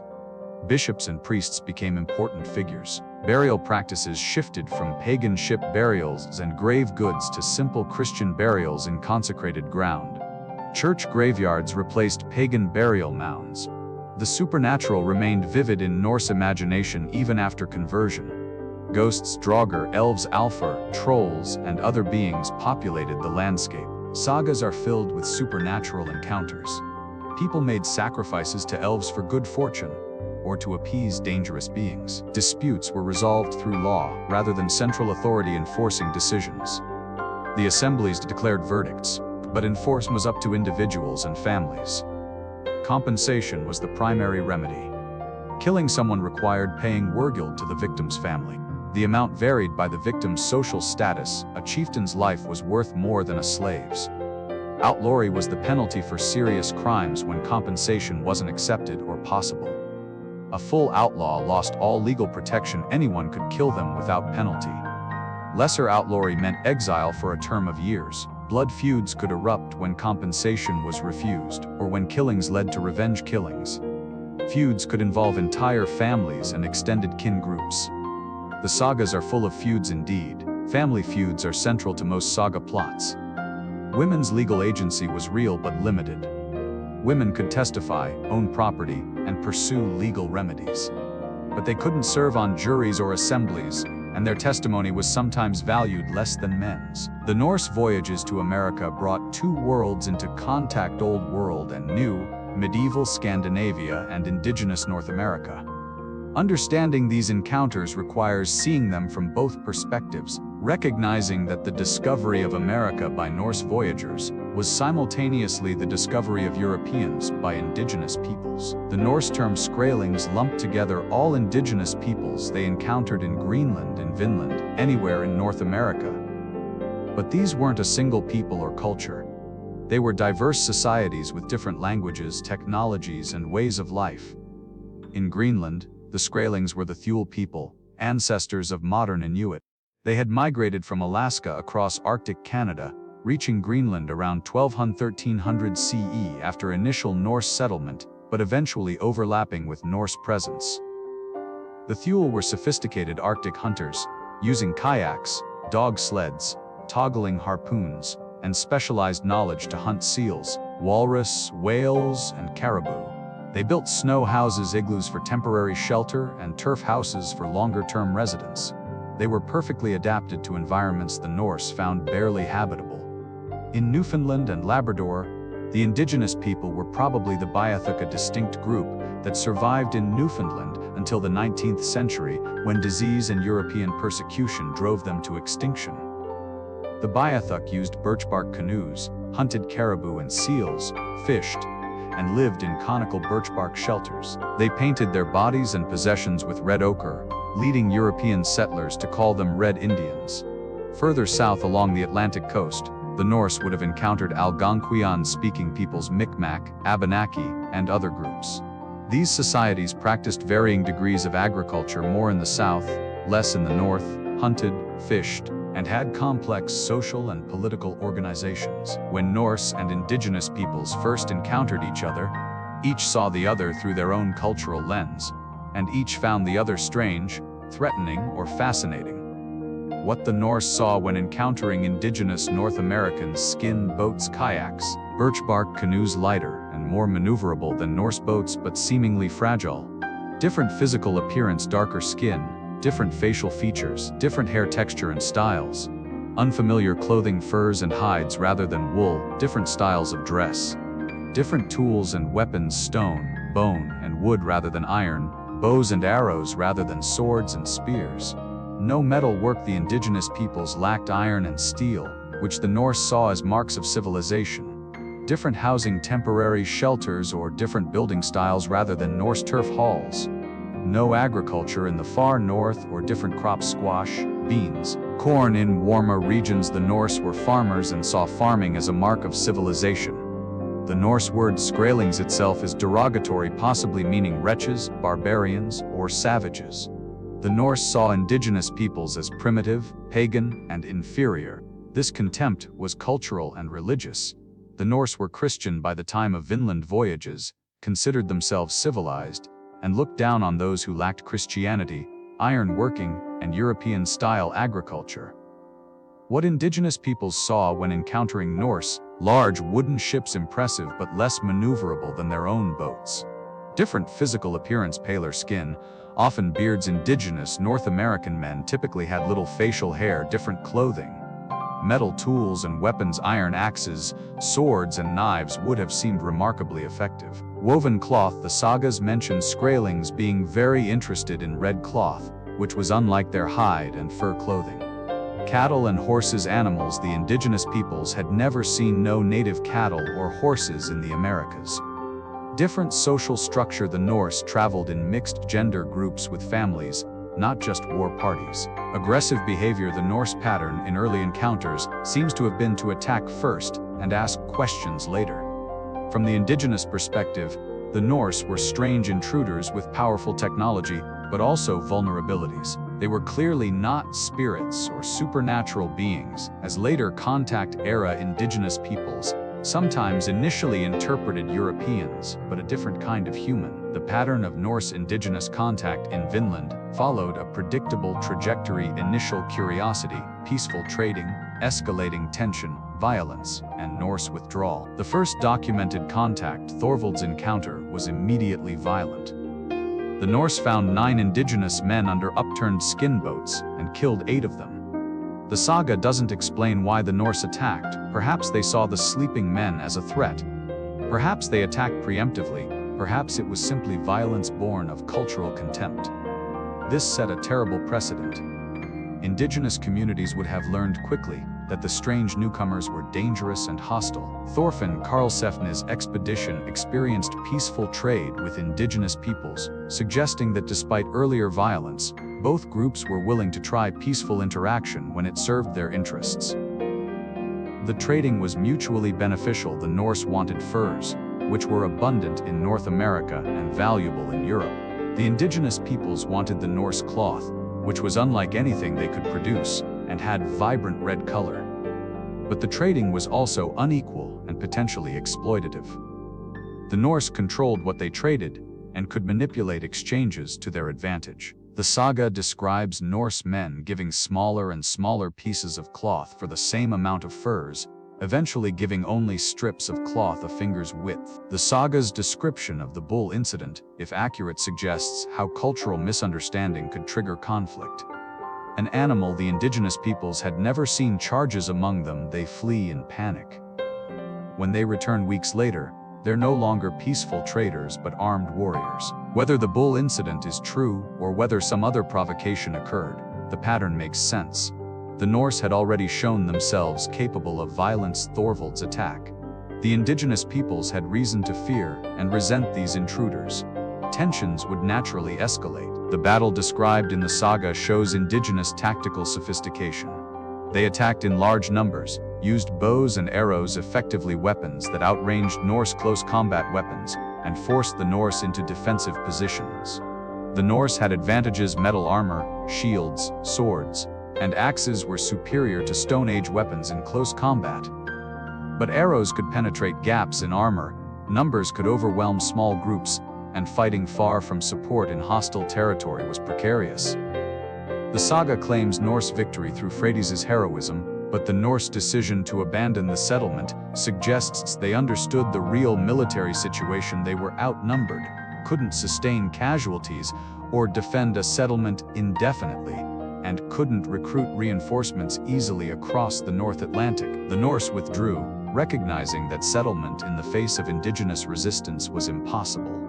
They could raid for timber occasionally, as later Markland voyages suggest, but couldn't establish permanent colonies. Several factors explain the violence of Norse indigenous encounters: competition for territory. The Norse wanted to settle lands the indigenous peoples already occupied and used. This fundamental conflict of interest made long-term peace difficult. Cultural incompatibility. The Norse and indigenous peoples had completely different worldviews, no common language, no framework for peaceful coexistence. Misunderstandings were inevitable. Norse attitudes: the Norse saw themselves as superior, and the indigenous peoples as barbarians. This contempt led to initial violence: Thorvald's unprovoked attack that poisoned future relations. Indigenous response. From the indigenous perspective, the Norse were invaders who had killed their people and threatened their lands. Violent resistance was a rational response. No intermediaries. Unlike later European colonization, where Christian missionaries, traders, and interpreters sometimes mediated, the Norse had no mechanisms for cultural translation or conflict resolution. Economic factors. While trading was mutually beneficial, the Norse tendency to exploit exchanges and to take what they wanted by force created resentment. It's worth considering whether Norse-indigenous relations in Vinland could have developed differently. If the Norse had approached peacefully from the start, without Thorvald's initial killings, peaceful coexistence might have been possible. Trade relationships could have developed, with the Norse as exotic trading partners rather than hostile invaders. If Norse numbers had been larger, they might have been able to defend settlements despite indigenous resistance. But Norse population in Greenland, the source of colonists, was tiny, a few thousand at most. They couldn't send large colonizing forces. If indigenous populations had been smaller, the Norse might have found empty or sparsely populated territory to settle. But North America was not empty. Indigenous populations were substantial and organized. If climate and resources had been less favorable, the Norse might have been less interested in settling. But Vinland's appeal was precisely its richness compared to Greenland. The fundamental problem was that Vinland was already occupied by peoples who had every reason to resist Norse settlement. Unlike Iceland, empty of humans, or Greenland, initially very sparsely populated by Thule people who arrived around the same time, Vinland was home to established indigenous societies who defended their territories.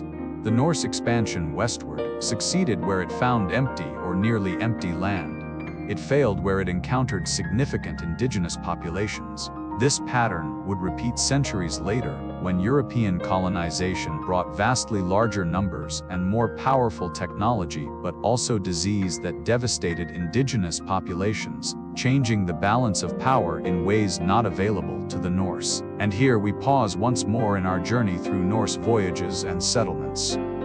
We have understood Iceland's settlement and its role as the foundation for further expansion. We have explored the remarkable ships and navigation techniques that made ocean crossings possible. We have glimpsed daily life in the harsh but viable North Atlantic colonies. And we have examined the encounters between Norse voyagers and indigenous peoples, encounters that were sometimes peaceful but ultimately turned violent, dooming Norse attempts to settle in America. As you drift towards sleep, imagine yourself in an Icelandic longhouse during winter, the central fire glowing, The household gathered around as a saga teller recounts tales of Leif Erikson's voyage to Vinland, of Thorfinn Karlsefni's attempt at settlement, of the strange lands and stranger peoples across the Western Ocean. Outside, the Arctic night is long and cold, but inside, the fire warms, the story captivates, and the children listening dream of distant lands they may someday see. The Norse expansion across the Atlantic was carried in these moments, stories told, knowledge shared, dreams kindled that would send the next generations sailing west. When we continue, we will explore the decline and abandonment of the Greenland colonies, understand why these settlements that endured for 5 centuries eventually vanished, examine the evidence and theories about their fate, and reflect on what the Norse voyages mean for our understanding of exploration, colonization, and environmental limits. But for now, rest. The voyage continues tomorrow. Tonight, sleep in peace, warmed by the fire, surrounded by community, safe from the winter dark. The Norse Greenland colonies, established around 985 CE, endured for approximately 5 centuries, an impressive achievement in one of the world's most challenging environments. But by the mid-15th century, the settlements were abandoned, the last colonists dead or departed, and Greenland returned to being inhabited only by the Thule Inuit.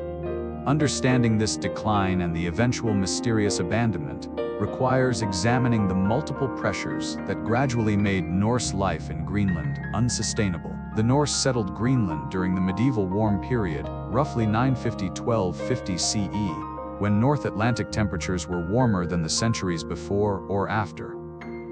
This warmth was crucial for Greenland's viability. Summer temperatures were perhaps 1–2 degrees C warmer than today, which seems small but was enough to make significant difference. The growing season was longer, grass grew more vigorously, sea ice was less extensive, and navigation was easier for more of the year. Around 1250–1300 CE, climate began cooling in what we now call the Little Ice Age, roughly 13–1850 CE. This cooling was not uniform. There were fluctuations, brief warming periods within the overall cooling trend, but the general trajectory was toward colder conditions. For Greenland, cooling meant shorter growing seasons. Grass had less time to grow, reducing hay yields.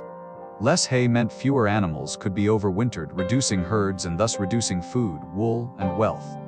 More severe winters, colder temperatures meant animals needed more fodder to survive winter, precisely when less fodder was available. Livestock death rates increased. Increased sea ice. The East Greenland Current carried more ice southward, making navigation more dangerous and sometimes impossible for extended periods. Ships from Iceland or Norway couldn't reach Greenland as reliably. Pack ice surrounding settlements in severe years. Sea ice could encircle the settlements, trapping inhabitants and preventing both fishing and any escape by sea. Glacial advance. Glaciers expanded, potentially encroaching on pasture lands and making some areas uninhabitable.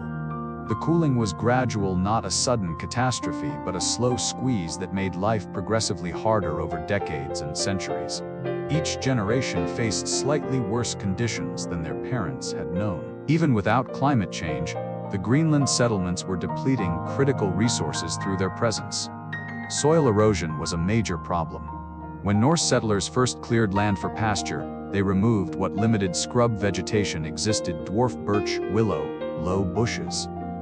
This vegetation had stabilized the thin Arctic soil. Without it, wind and water erosion accelerated. Overgrazing by sheep compounded the problem. Sheep crop grass very close to the ground, and their sharp hooves damaged soil. In the fragile Arctic environment, this caused progressive degradation. Archaeological studies of soil cores show increasing erosion over the centuries of Norse occupation. As soil eroded, the land became less productive. Fields that had yielded good hay in the 11th century produced less in the 13th, and even less in the 14th. The carrying capacity of the land declined, even as population tried to maintain itself. Turf cutting for building also depleted resources. Every house, barn, and wall was built with turf, living soil cut in blocks and stacked. This was a renewable resource only if extraction was moderate, and if climate allowed regrowth. But intensive cutting in a cooling climate meant turf extraction outpaced regeneration. Firewood and timber were always scarce in Greenland. Settlers burned what little scrub could be gathered, peat where available, and precious imported wood. As scrub vegetation disappeared through cutting and grazing, fuel became even scarcer. Houses grew colder, food preparation more difficult. Driftwood supplies may have declined. The currents that brought Siberian timber to Greenland's shores could have changed, or the sources of that timber could have been affected by climate change. Whatever the cause, driftwood appears to have become less available. Iron was always scarce. Greenland had no iron ore mines. All iron had to be imported from Norway or Iceland, or extracted laboriously from bog iron-rich mud using techniques requiring substantial fuel for smelting. As trade declined and fuel became scarcer, iron became precious. Archaeological evidence shows extensive reuse and repair of iron objects, every nail, every blade treasured and maintained because replacement was difficult or impossible. Greenland was never self-sufficient. The settlements depended on trade with Iceland and Norway for essential goods. Imported necessities included timber for shipbuilding, house construction, and tool handles. Iron for weapons, tools, and ship fittings. Grain what little was consumed. Luxury goods that elites demanded to maintain status: wine, fine cloth, church furnishings. Greenlandic exports that paid for these imports included walrus ivory, the most valuable export, furs polar bear, Arctic fox, walrus hide rope valued for its strength, wool and woolen cloth, live polar bears exotic gifts for European royalty, narwhal tusks sold in Europe as unicorn horns. The trade system worked as long as Greenland could produce valuable exports. European markets wanted those exports. Ships could reach Greenland to conduct trade. Iceland and Norway remained prosperous enough to trade. All of these conditions gradually deteriorated. Walrus hunting became more difficult as climate cooled. Hunters had to travel farther north to find walrus herds, spending more time away from farms in dangerous voyages. The Western settlement was particularly important for walrus hunting. Its abandonment in the mid-14th century, which we'll discuss shortly, may have crippled the walrus ivory trade. European demand for Greenlandic goods declined. Walrus ivory faced competition from African elephant ivory as European contact with Africa increased. Furs faced competition from Russian sources. Greenland's exports became less valuable relative to other suppliers. Navigation became more dangerous and less frequent as sea ice increased. Ships sailing from Norway or Iceland to Greenland faced ice, storms, and difficulty finding the settlements. The voyage was never safe, but it became progressively more dangerous. Norway's circumstances changed dramatically. In 1349, the Black Death reached Norway, killing perhaps 1/3 to 1/2 of the population. Norway's economy collapsed, its shipping declined, and its ability to maintain trade with distant Greenland was severely reduced. The union of Norway with Denmark in 1380 further complicated matters. The Danish-Norwegian crown was less interested in distant Greenland than Norwegian rulers had been. Trade voyages became less frequent, eventually stopping entirely by the mid-15th century. The Greenland settlements faced internal social and economic stresses that compounded environmental challenges. Population was always small, perhaps 3,000–4,000 people, at peak in the eastern settlement, 1,500 in the western settlement. This small population was vulnerable to demographic shocks, a bad epidemic, a harsh winter that killed many people, a generation with too few children. Any of these could start a downward population spiral. Social stratification meant wealth was concentrated among a few leading families. These families controlled the best lands, the trade connections, and the church positions. As times became harder, inequality may have increased, elites protecting their interests while commoners suffered. The church was economically demanding. The Bishop of Greenland, whose seat was at Gardar in the eastern settlement, required support tithes, fees, and labor. Churches needed maintenance. The church owned substantial land and livestock. All of this represented resources extracted from the farming economy to support a religious hierarchy. Additionally, the church represented connection to European Christianity and prestige. Even as the settlements struggled economically, resources went to maintaining church buildings and hierarchy. Some scholars argue this was rational, maintaining Christian identity and European connection was psychologically and socially important. Others see it as misallocation of scarce resources. While Norse settlements struggled, the Thule people were expanding into Greenland from the north. The Thule were perfectly adapted to Arctic hunting. As climate cooled, conditions that harmed Norse farming actually favored Thule hunting. More sea ice meant better platforms for seal hunting, and cooling temperatures didn't affect their hunting-based economy the way it affected Norse agriculture.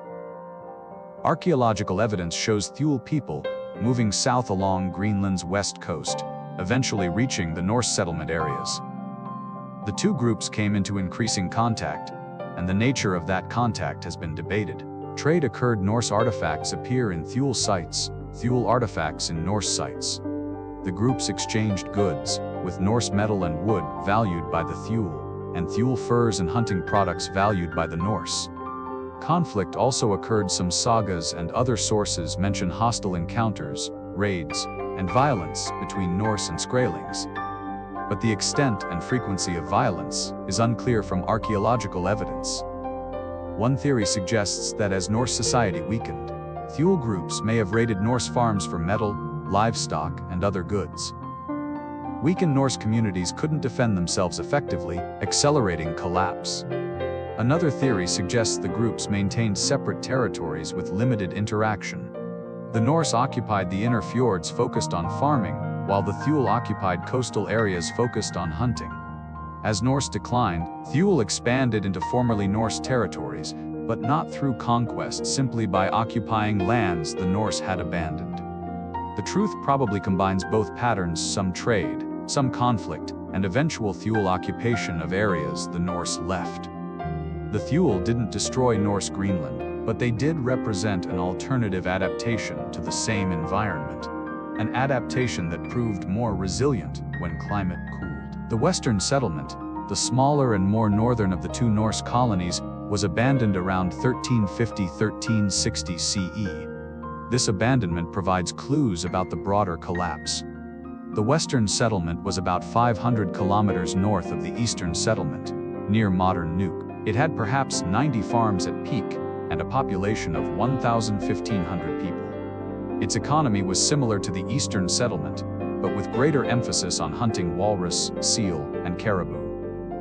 Around 1350, sources indicate the settlement was abandoned. An account from a priest visiting in 1350 describes finding farms empty, livestock running wild, no people. The fate of the inhabitants is unknown. Why was it abandoned? Several theories. Climate pressure. The Western settlement was more marginal than the Eastern settlement farther north, colder, more dependent on hunting. When climate cooled, it may have become unviable first. Pirate raids. Some sources mention increased piracy in Greenland waters in the 14th century. English and Basque pirates may have raided Norse settlements. The Western settlement, smaller and more isolated, might have been particularly vulnerable. Survivors might have fled to the Eastern settlement, or tried to sail to Iceland. Voluntary abandonment. The inhabitants may have recognized conditions were becoming impossible, and decided to leave while they still could. They might have moved to the Eastern settlement, though evidence for population increase there is limited, or attempted the dangerous voyage to Iceland. Epidemic disease. The Black Death reached Iceland in 1402–1404, killing perhaps half the population. It may have reached Greenland earlier through trade ships. If disease struck the Western settlement, the small population might have been wiped out or reduced below viability. Gradual decline rather than sudden abandonment. The settlement may have declined gradually over decades. As farms became unviable, families left. Eventually, only a handful remained, then none. The abandoned settlement the priest found in 1350 might have been the end point of a long decline. The empty farms with livestock running wild suggest people left somewhat suddenly, without time to organize all animals and goods. This argues against gradual decline and suggests either sudden departure fleeing pirates or disease, or death of inhabitants from disease, starvation, or violence. The mystery of the Western settlement's abandonment foreshadows the larger mystery of the Eastern settlement's eventual end, which we will explore in the next chapter. As the 14th century progressed, Greenland's contact with Iceland and Norway diminished. The Grönlands annul Greenland annals and Icelandic sources record ships sailing to Greenland becoming less frequent. Voyages that had occurred nearly annually in the 13th century became occasional in the 14th, rare in the early 15th. The last recorded trade voyage from Norway to Greenland was in 1406. 1410 sources vary on the exact year. After this, no Norwegian royal ship is recorded as reaching Greenland for trade, though some private vessels may have made the voyage. In 1424, a ship from Iceland visited Greenland. We know this from legal disputes in Iceland about property rights regarding the voyage. But this was exceptional, not regular trade. After 1424, the documentary record of voyages to Greenland essentially ends. This doesn't prove no ships reached Greenland. Some voyages may have occurred without being recorded, but it shows that regular, reliable contact had ceased. Without trade, Greenland's economy collapsed. The settlements couldn't obtain essential imports: timber for ships and buildings, iron for tools and weapons, church supplies for maintaining Christian worship, grain and other foods to supplement the limited diet. Archaeological evidence from late-period Greenland shows adaptation to isolation: smaller, less elaborate buildings. Later structures used less timber, more stone and turf, suggesting timber scarcity. Improvised tools, bone and antler tools increased. Metal tools became rare, suggesting inability to replace worn iron implements. Dietary shift analysis of bones shows diet became almost entirely marine-based in the final decades: seal, fish, and seabirds, with little or no livestock. This suggests herds had collapsed. Recycled and repaired goods. Everything was repaired and reused extensively, nothing wasted. Simplified burial practices. Later graves show simpler construction, fewer grave goods, suggesting declining resources or changing priorities. Remarkably, the institutional church continued in Greenland, even as the colony declined. Bishops were appointed to Greenland as late as 1492, though whether any of these late bishops actually reached Greenland or resided there is questionable. The bishop's position was valuable because the church owned land and collected tithes and fees. A bishop of Greenland could claim income from church properties, even if he never visited the distant dioceses. Some appointed bishops may have remained in Iceland or Norway, collecting revenues, if any could still be collected, without going to Greenland. The last known resident bishop is unclear. Arnold, bishop in the 1350s, is the last for whom we have clear evidence of actually residing in Greenland. Later appointed bishops may never have reached their see. The church buildings continued to be used and maintained as long as the settlements existed. Church graveyards show burials continuing into the 15th century, suggesting Christian practice persisted until the end. This persistence shows the importance of Christian identity to the Greenland Norse. Even in decline, maintaining Christian worship and burial practices mattered. The church was a link to European civilization and a central part of Norse identity. Abandoning Christianity would mean abandoning the identity that distinguished them from the pagan Thule. The final decades of Norse Greenland were clearly desperate, as archaeological evidence shows. Human remains from late burials show signs of malnutrition and disease. Skeletons are smaller. Bones show evidence of nutritional deficiency. Dental health is poor. The population was not thriving, it was surviving poorly. Infant mortality appears to have increased. More infant and child burials in late cemeteries suggest fewer children were surviving to adulthood. This would create a demographic death spiral. Fewer surviving children means smaller next generation, which means fewer workers and fewer potential parents. Abandonment of marginal farms occurred even before final collapse. Archaeological surveys show that outlying farms were abandoned first, with population concentrating in a few better situated locations. This made sense. Scarce labor and resources should focus on the most productive lands, but it also showed contraction. Dietary stress is evident.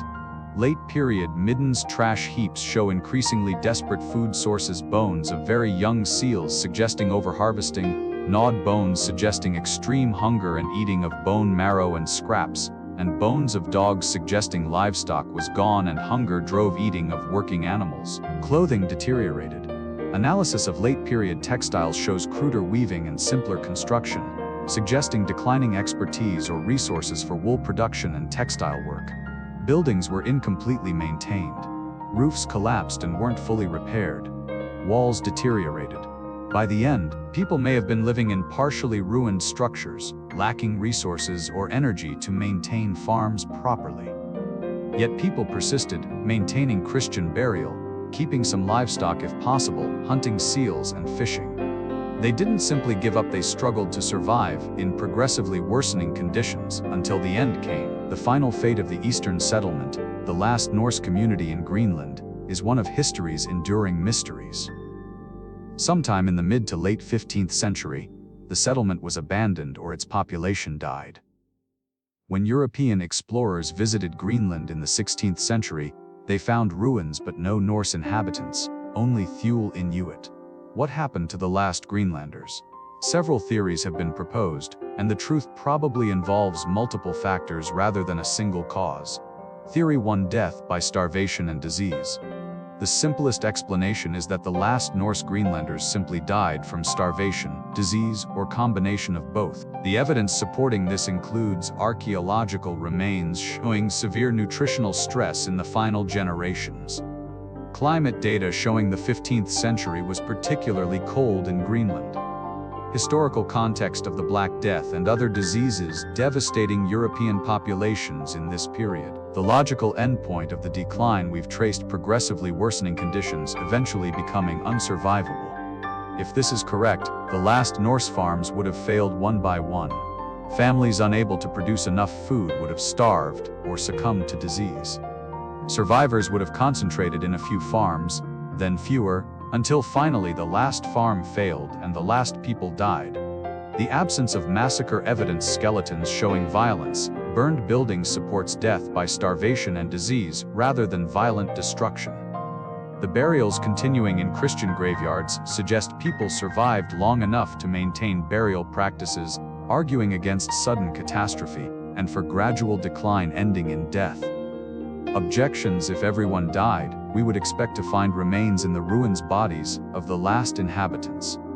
Early European explorers found ruins, but don't report finding bodies, though they may not have looked carefully, or remains may have been scattered by animals or Thule scavengers. Theory 2: departure by sea. Perhaps the last Norse Greenlanders didn't die in Greenland, but left sailing to Iceland or attempting to reach Europe. The evidence supporting this includes the absence of bodies in ruins. If people left, there would be no bodies to find. Historical precedent of the Western settlement being abandoned, suggesting leaving was culturally acceptable. Rational decision-making, recognizing that Greenland was no longer viable. The last inhabitants might choose to leave, while still capable of sailing. Ship remains. The absence of ship remains in late Greenland suggests ships may have been used for departure. If this is correct, the last Greenlanders would have loaded what belongings they could onto the few serviceable ships remaining, abandoned farms and livestock, and sailed eastward, hoping to reach Iceland or Norway. The voyage would have been desperate and dangerous. Poorly maintained ships, weakened crews, uncertain navigation, ice-choked waters. Many or all might have perished at sea, explaining why no record exists of their arrival anywhere. Alternatively, small groups might have reached Iceland, but been so few and destitute that they were absorbed into Icelandic population without leaving clear records. Iceland in the 15th century was itself struggling with post-Black Death population decline and climate challenges. A few desperate refugees from Greenland might have arrived unrecorded. Objections: sailing required serviceable ships, which required timber and iron for repairs and maintenance. The evidence suggests late Greenland had neither. Building ships capable of the voyage may have been impossible. Additionally, the Greenland Icelanders had endured in Greenland for 500 years. Why would they suddenly all choose to leave? Theory 3: absorption into Thule population. Perhaps the last Norse Greenlanders didn't die or leave, but were absorbed into the expanding Thule Inuit population. The evidence supporting this includes Norse artifacts in Thule sites, showing contact and interaction. Genetic studies of modern Greenlandic Inuit, showing some European genetic contribution, though dating and interpretation of this evidence is controversial. Cultural exchange evident in archaeological record. rational survival strategy if Norse farming was failing, but Thule hunting was succeeding. Joining Thule communities might ensure survival. If this is correct, the last Norse Greenlanders might have gradually integrated with Thule communities, intermarrying, adopting hunting-based lifestyle, abandoning farming and European identity. Children of mixed Norse-Thule unions might have been raised in Thule culture, speaking Inuit languages, practicing hunting rather than farming. Within a generation or two, Norse genetic and cultural heritage would be largely erased or subsumed. Some Norse cultural elements might have persisted: knowledge of iron working, Christian concepts or practices, European tools or techniques. But without literacy, church institutions, or connection to Europe, these would fade quickly. Objections: the cultural gulf between Norse and Thule was vast. Language barriers, different religions, Christian versus animist, different economics, farming versus hunting, different social structures, and likely mutual hostility would make integration difficult. Would proud Norse Christians really abandon their identity and become Inuit hunters? The cultural evidence suggests strong Norse commitment to European Christian identity, persisting to the end. Theory 4: pirate raids and enslavement. Some historians have suggested that the Norse Greenlanders were killed or enslaved by pirates, English, Basque, or other European raiders who sailed to Greenland waters for fishing or raiding. The evidence supporting this includes historical records of increased piracy in North Atlantic in 14th–15th centuries. Basque and English fishing vessels operating in North Atlantic and potentially reaching Greenland. References in some sources to raids on Greenland settlements. Economic motivation: Norse farms had livestock, supplies, and possibly walrus ivory worth stealing. Inhabitants could be enslaved. If this is correct, pirates might have raided Norse farms, killed men, and enslaved women and children to be sold in European slave markets. Repeated raids could have destroyed the settlements and dispersed the population. The 1492 papal letter appointing a new bishop to Greenland mentions that barbarians had attacked and destroyed Greenland communities. This might refer to Thule attacks, pirate raids, or be based on rumor and imagination rather than fact.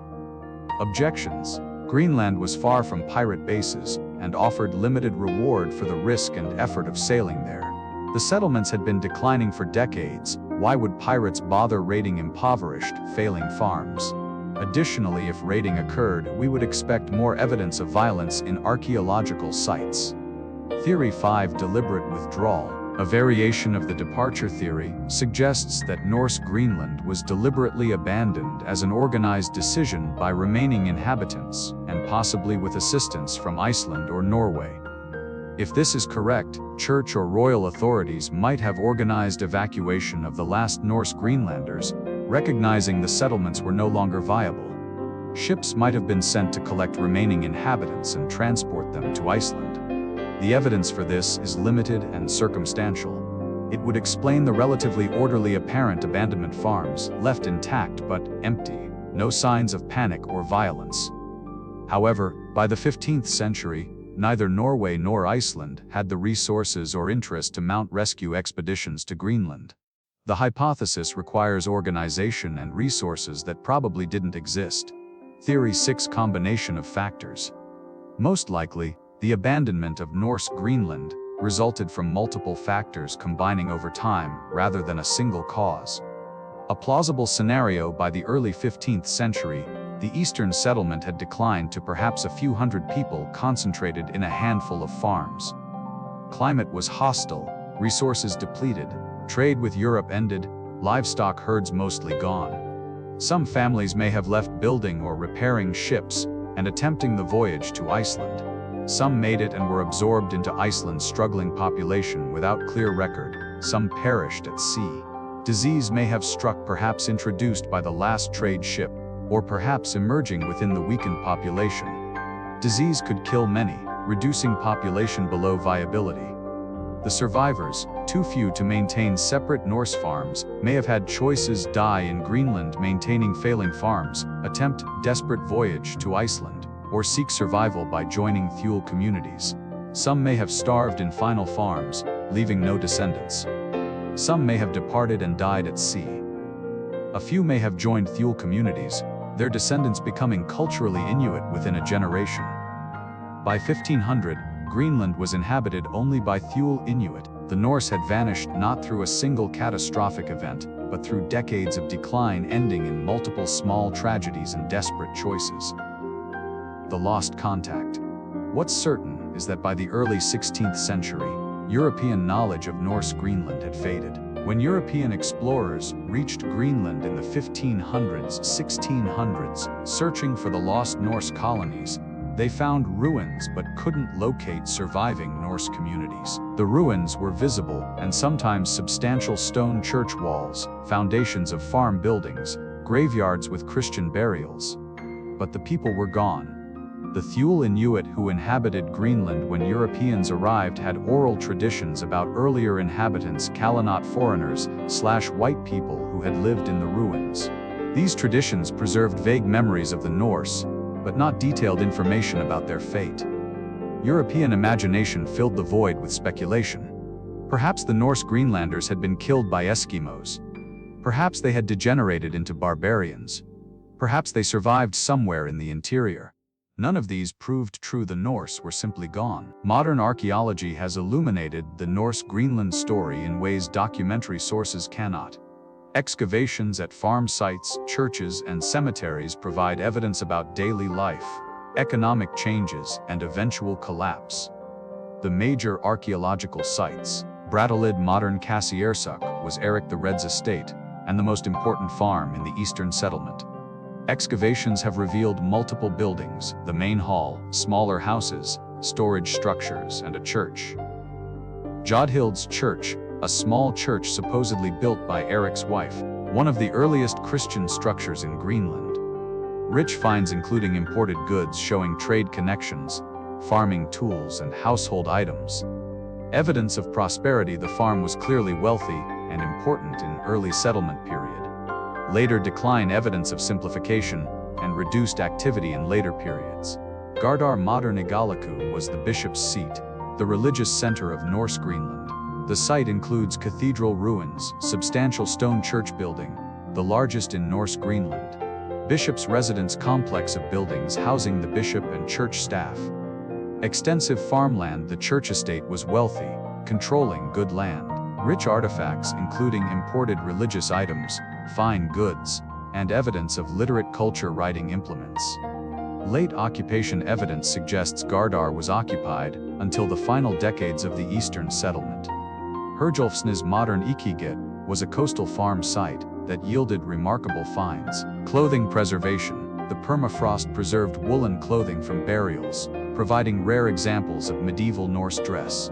The Herjulfsnes garments include dresses, hoods, stockings showing European fashions of the 14th–15th centuries. Late occupation. The well-preserved clothing comes from the final period of Norse Greenland.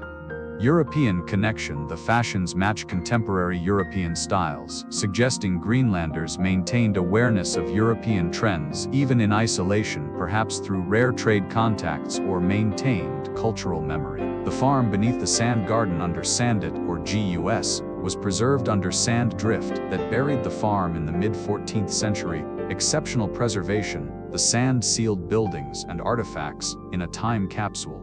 Complete farm complex, multiple buildings including living quarters, barns, storage. Organic preservation. Rare organic materials including wooden objects, textiles, leather. Snapshot of 14th century life. The farm shows life at the peak of settlement before major decline. Abandonment. The farm was abandoned perhaps due to sand encroachment, making it unviable, leaving possessions in place. What the excavations reveal.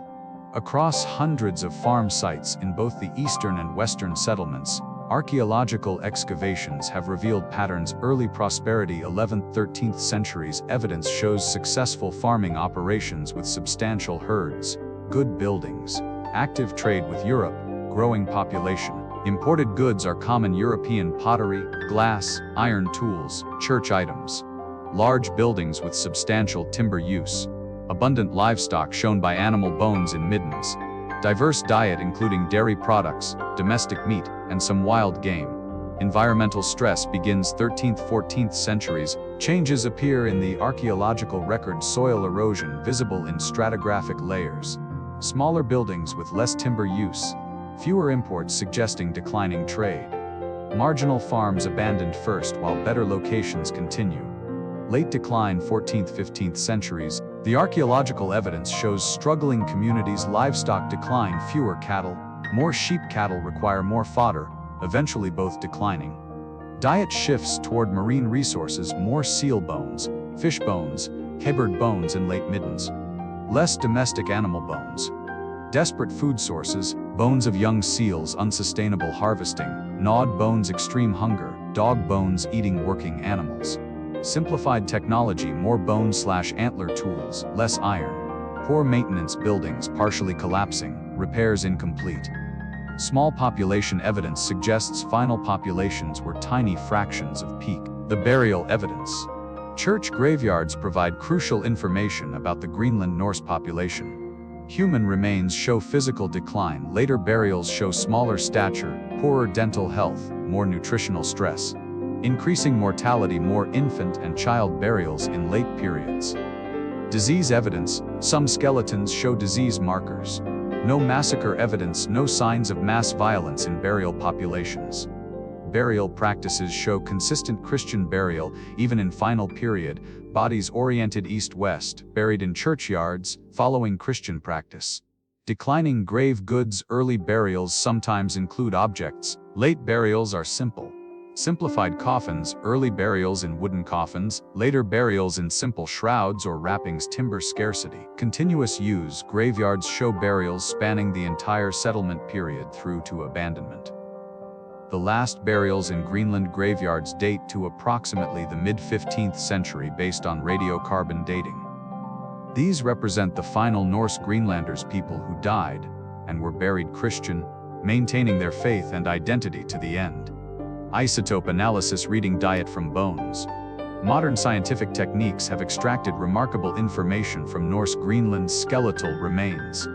Carbon and nitrogen isotope analysis of bones reveals what people ate. Different foods leave different isotopic signatures. Marine foods: seal, fish, seabirds show distinctive isotope ratios. Terrestrial foods: domestic livestock, wild game show different ratios. By analyzing bones, scientists can determine the proportion of marine versus terrestrial foods in diet. The results are striking. Early period 11th–13th centuries. Norse Greenlanders ate diets similar to Icelanders and Norwegians, mostly domestic livestock: cattle, sheep, goats with some fish and seal. Middle period 13th–14th centuries. Marine foods increased, but diets still balanced between domestic and wild sources. Late period 14th–15th centuries. Diet became almost entirely marine: 80–90% seal, fish, and seabirds. Domestic livestock nearly disappeared from diet. This shift shows the economic collapse clearly. As herds died and couldn't be replaced, Greenlanders turned increasingly to marine hunting. By the end, they were living more like the Thule Inuit marine hunters rather than farmers. Yet they maintained farming identity. They continued living in Norse-style farms, burying Christian, attempting to maintain European culture, even as their economy increasingly resembled the Thule hunting economy they had always distinguished themselves from. DNA evidence. Genetic analysis of Norse Greenland remains is limited but informative. Ancient DNA from skeletal remains confirms Norse ancestry. The buried individuals were of Scandinavian origin, not indigenous. Modern Greenlandic populations are overwhelmingly Inuit genetically, with very limited European genetic contribution. If there was significant interbreeding between Norse and Thule in Greenland, it left minimal genetic trace in the modern population. This suggests either interbreeding was rare, or any mixed heritage individuals left no modern descendants, perhaps dying out or not reproducing successfully. The genetic evidence argues against large-scale absorption of Norse into Thule populations. If absorption occurred, it was limited a few individuals rather than whole communities. Environmental evidence. Archaeological excavations also reveal environmental changes. Pollen cores from lakes and bogs show vegetation changes. Initial settlement reduction in woody plants: birch, willow as settlers cleared land. Increased grasses showing expansion of pasture. Erosion indicators, increase in sediment flow into lakes, showing soil erosion. Later period some sites show vegetation not recovering, suggesting permanent degradation. Ice cores from Greenland ice sheet provide climate data medieval warm period, confirmed in Greenland ice records. Little Ice Age cooling, clear in ice cores beginning around 1300. Temperature reconstruction allowing comparison of climate during Norse period versus earlier and later times. Erosion studies of farm sites show soil loss substantial erosion at farm sites. Gully formation erosion channels cutting into former pastures. Sand drift, some sites buried by wind-blown sand like the farm beneath the sand. Degradation progressive environmental damage, correlating with settlement duration. The archaeological consensus. Combining all archaeological evidence, most scholars agree on this broad outline. Norse settlements established around 985–1000 CE in favorable climate conditions. Successful farming economy for 2–3 centuries, peaking in 12th–13th centuries. Environmental and climate pressures mounted from 13th century onward. Western settlement abandoned mid-14th century when conditions became untenable. Eastern settlement declined through 14th–15th centuries. Final abandonment sometime in mid to late 15th century, precise dating uncertain. Multiple causes contributed to failure: climate cooling, resource depletion, isolation from Europe, possibly disease, possibly other factors. The archaeological record can't tell us exactly what happened to the last Greenlanders, but it shows clearly that by the end, they were desperate, malnourished, and struggling to survive in an environment that had become hostile to Norse farming. While Greenland and Vinland represent the western extent of Norse exploration, the Norse were active seafarers across a vast maritime world. Understanding their other voyages and explorations provides context for the American discoveries. The eastern voyages Varangians to Byzantium. While we focused on westward voyages, Norse expansion also went east and south through Russian river systems to the Black Sea and Constantinople. Swedish Vikings called Varangians in the east traveled up Russian rivers the Volga, the Dnieper, trading and raiding through what is now Russia and Ukraine. They reached the Caspian Sea and traded with Islamic states. They reached Constantinople, Byzantium, and served as elite guards, the Varangian Guard, for Byzantine emperors. The distances involved in these eastern voyages were comparable to the western Atlantic voyages. From Sweden to Constantinople via river routes was about 2,500 kilometers, 1,550 miles longer than Norway to Iceland. The methods were different: riverine travel using smaller boats that could be portaged between river systems, rather than ocean sailing. But the ambition and achievement were similar. Rurik, a Varangian leader, supposedly founded the Rurik dynasty that ruled the Kievan Rus and later Russia until 1598. Whether Rurik was historical or legendary is debated, but Norse influence in early Russian state formation was significant. The Caspian and Black Seas saw Norse raiding and trading expeditions. The Caspian is landlocked but was reached via the Volga River. The Black Sea connected to the Mediterranean and the wealthy Byzantine Empire. These eastern voyages show Norse maritime and commercial ambition, spanned from North America in the west to the Caspian Sea in the east, an extraordinary geographic range for a medieval culture. The Faroe Islands. The Faroe Islands, between Iceland and Norway, were settled by Norse around 800 CE, possibly before Iceland. Irish monks may have been there first as in Iceland, but Norse settlement established permanent occupation. The Faroes became a Norse-speaking, sheep farming culture that has persisted to the present. The climate is harsh, cool, windy, rainy but less extreme than Iceland. Sheep farming was viable, fishing excellent, and the island's location made them useful stopping points on routes to Iceland and beyond. The Faroes remained under Norwegian then Danish control through centuries, developing a distinct Faroese identity while maintaining Norse cultural and linguistic heritage. Today, the Faroe Islands are an autonomous territory within the Kingdom of Denmark, with about 50,000 people speaking Faroese, a North Germanic language descended from Old Norse, and maintaining cultural ties to their Norse heritage. Shetland, Orkney, and the Northern Isles. The islands north of Scotland were thoroughly Norseified during the Viking Age. Orkney and Shetland became effectively Norse territories, ruled by Norse earls, speaking Norse language Norn, and culturally Norse despite geographic proximity to Scotland. The Earldom of Orkney was a powerful political entity, sometimes rivaling Norwegian royal power. The Orkneyinga saga chronicles the Earls of Orkney, showing a sophisticated Norse culture in these islands. Norn language descended from Old Norse was spoken in Orkney and Shetland until the 17th–18th centuries, when it was gradually replaced by Scots English. The last native Norn speakers died in the 19th century, though the language left substantial influence on local dialects. Today, Orkney and Shetland are Scottish, but Norse heritage remains evident in place names, archaeological sites including Viking settlements and graves, and cultural identity. The Irish Sea World. Norse settlements in Ireland, the Isle of Man, and western Scotland created a maritime world spanning the Irish Sea. Dublin was founded by Norse Vikings as a trading port in 841 CE. It became a major Norse settlement, ruling much of coastal Ireland. The Kingdom of Dublin was a significant power in Irish sea politics for centuries. The Isle of Man became Norse-ruled and developed a unique Norse-Gaelic hybrid culture. The island's parliament, the Tynwald, claims descent from Norse-era assemblies and is one of the world's oldest continuous legislative bodies. The Hebrides and western Scottish islands were heavily Norse-influenced. The Kingdom of the Isles or Southrajar Southern Islands was a Norse Gaelic kingdom ruling these islands.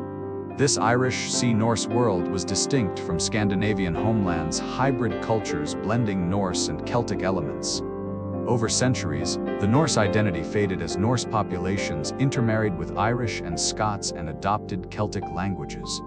But Norse influence persisted in genetics, place names, and political structures. The Norman Conquest. An indirect Norse achievement was the Norman conquest of England in 1066. The Normans' Northmen were descendants of Norse Vikings who settled in northern France in the 10th century. They adopted French language and culture, but retained Norse military prowess and ambition.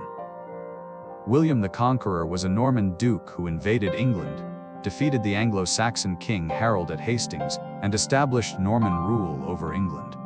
This transformed English society, language, and culture. Ironically, Harold himself was defending against another Norse invasion. Harald Hardrada of Norway had invaded northern England weeks before William's landing. Harold defeated Harald Hardrada at Stamford Bridge, then rushed south to face William, fighting two Norse-descended armies within a month. The Norman conquest thus represented Norse peoples, albeit Francophone and Christianized, conquering England, which had itself been partially settled by earlier Norse invasions, the Danelaw. The Norse diaspora's influence on medieval Europe was profound. Mediterranean ventures. Some Norse ventured into the Mediterranean, raiding and trading as far south as North Africa. Roger de Hauteville and other Norman adventurers conquered southern Italy and Sicily in the 11th century, establishing the Kingdom of Sicily. Norse descendants ruling Mediterranean territories. Norse ships or ships sailed by Norse adventurers reached the Mediterranean via Atlantic routes around Iberia. They raided in Spain, North Africa, and the Mediterranean islands. The extent of Norse Mediterranean activity was limited compared to North Atlantic voyages, but it demonstrates that Norse maritime ambition recognized few boundaries. Here we pause, once more, in our exploration of Norse voyages. We have traced the decline of Greenland from prosperous colony to desperate remnant to mysterious abandonment. We have examined the archaeological evidence that illuminates both the achievements and the ultimate failure of Norse Greenland. We have considered the various theories about the fate of the last Greenlanders, and we have glimpsed the broader world of Norse exploration, not just westward to America but eastward to Byzantium, southward to the Mediterranean, across the northern seas to countless islands and coasts. As you drift toward sleep, imagine the last Norse Greenlander looking westward across the Davis Strait toward Vinland, that land of timber and grapes their ancestors had reached but could not hold. Or eastward across the Atlantic toward Iceland and Norway, lands of origin now unreachable as sea ice closes in and no ships come. The Norse voyages to America were an extraordinary achievement, crossing oceans, settling new lands, adapting to harsh environments, maintaining European culture on the edge of the known world. That the settlements ultimately failed diminishes neither the achievement nor the lessons we can draw from the attempt. When we continue our final section, we will reflect on what the Norse voyages mean for our understanding of exploration, cultural contact, environmental limits, and human resilience. We will consider the legacy of the Norse discoveries and their place in the larger story of European expansion into the Americas. But for now, rest. The North Atlantic winds blow cold, the ice advances, the settlements fall silent. But their story remains, preserved in ruins and sagas, in archaeological remains and genetic traces, in our continuing fascination with those who dared to sail beyond the horizon and discover new worlds. Perhaps the most remarkable aspect of the Norse discovery of America is how completely it was forgotten by European civilization. By the time Columbus sailed in 1492, Europeans had no working knowledge that Vikings had reached America 5 centuries earlier. The achievement, though preserved in Icelandic sagas, had vanished from the consciousness of the larger European world. Understanding why the Norse discoveries were forgotten and how they were eventually recovered illuminates both medieval information networks and the nature of historical memory. The geographic isolation of the knowledge. The fundamental reason the Norse discoveries faded from European awareness was that knowledge of them was geographically isolated in Iceland and, to a lesser extent, Scandinavia. Iceland was a remote island with a small population, perhaps 70,000 to 80,000 at peak in the 13th century, declining to perhaps 40,000 to 50,000 by the 15th century, after climate deterioration and the Black Death. This tiny population, living on the edge of the Arctic, was disconnected from the major centers of European power, learning, and commerce. The sagas that preserved knowledge of Vinland were written in Old Norse and existed only in manuscripts in Iceland. They were not translated into Latin, the lingua franca of medieval European scholarship. They were not copied in continental scriptoria. They circulated only within the limited Norse-speaking world. Literacy in medieval Europe was concentrated in monasteries, churches, and university towns, almost exclusively in continental Europe and the British Isles.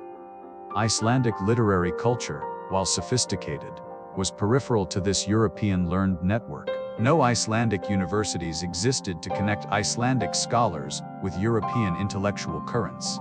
Iceland had no printing press until 1530, meaning Icelandic texts remained in manuscript, with limited circulation. Trade connections between Iceland and continental Europe were limited and became more tenuous over time. As Norwegian and Danish control over Iceland's external relations tightened, Icelandic direct contact with the broader European world diminished. The information about Vinland, preserved primarily in 2 sagas, the Saga of the Greenlanders and Eric the Red's Saga, remained trapped in manuscripts that few outside Iceland could access or read.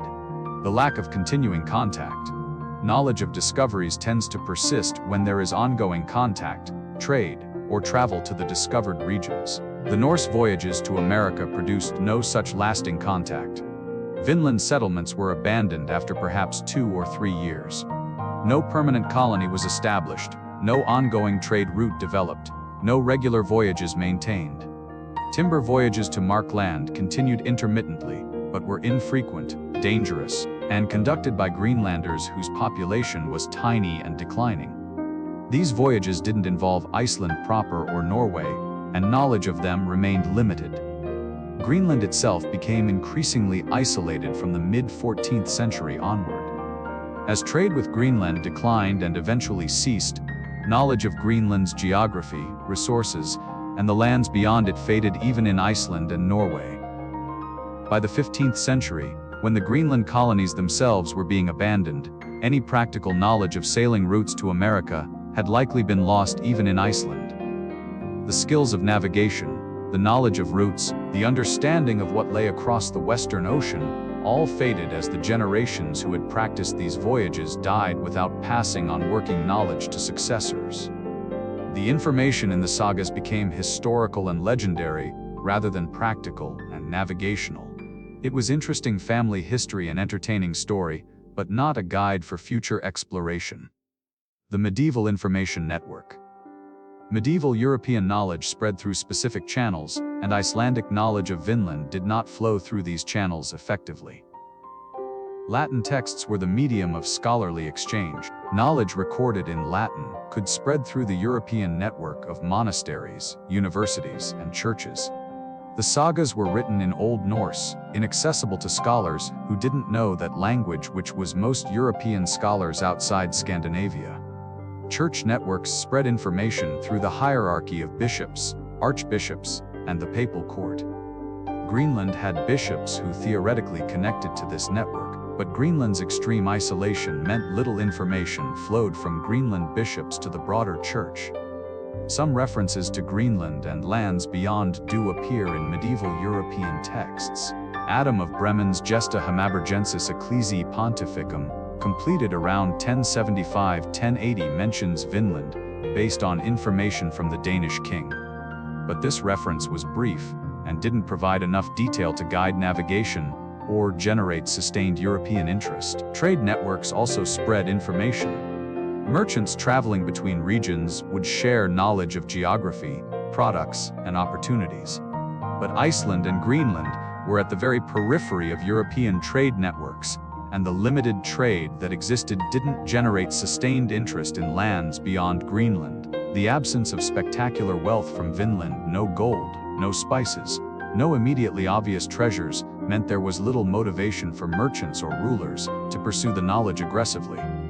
Political fragmentation. Medieval Europe was politically fragmented, with no central authority capable of sponsoring and organizing exploration based on scattered information.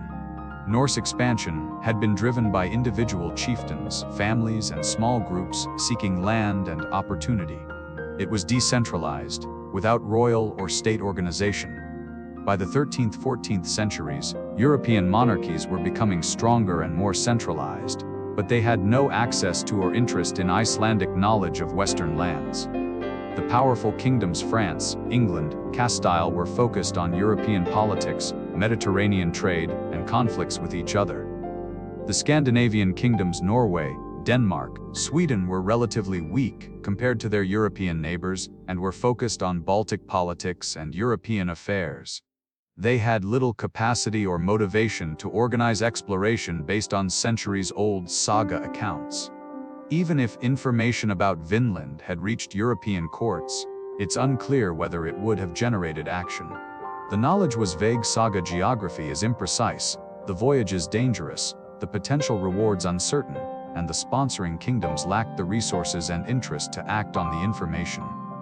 The contrast with Columbus's voyages, the contrasting fates of Norse and Columbian discoveries, illustrate why the Norse achievement was forgotten, while Columbus's was not. Columbus sailed under Spanish royal sponsorship in 1492, with written agreements specifying rewards, territorial claims, and follow-up expeditions. The voyage was a state-sponsored enterprise with documentation and legal frameworks. News of Columbus's discovery spread rapidly through European diplomatic and commercial networks. Letters were written, reports filed, and within years, printed books about the discovery were circulating across Europe. Follow-up voyages began immediately. Columbus made 4 voyages, and other Spanish, Portuguese, and later English and French expeditions followed quickly. Ongoing contact, trade, and colonization kept the discovery in European consciousness. Gold and other wealth from the Americas provided powerful motivation for continued interest and investment. The economic payoff ensured that European powers maintained and expanded American contact. The printing press, invented around 1450, meant that information about Columbus's discoveries could be widely disseminated quickly. Printed books, maps, and accounts reached audiences across Europe within years. The institutional frameworks, church, state, commercial companies all had interests in American colonization and helped preserve and spread knowledge of the discoveries. In contrast, Norse discoveries had none of these factors. No state sponsorship, no printing press, no spectacular wealth, no sustained contact, no institutional interests vested in preserving the knowledge.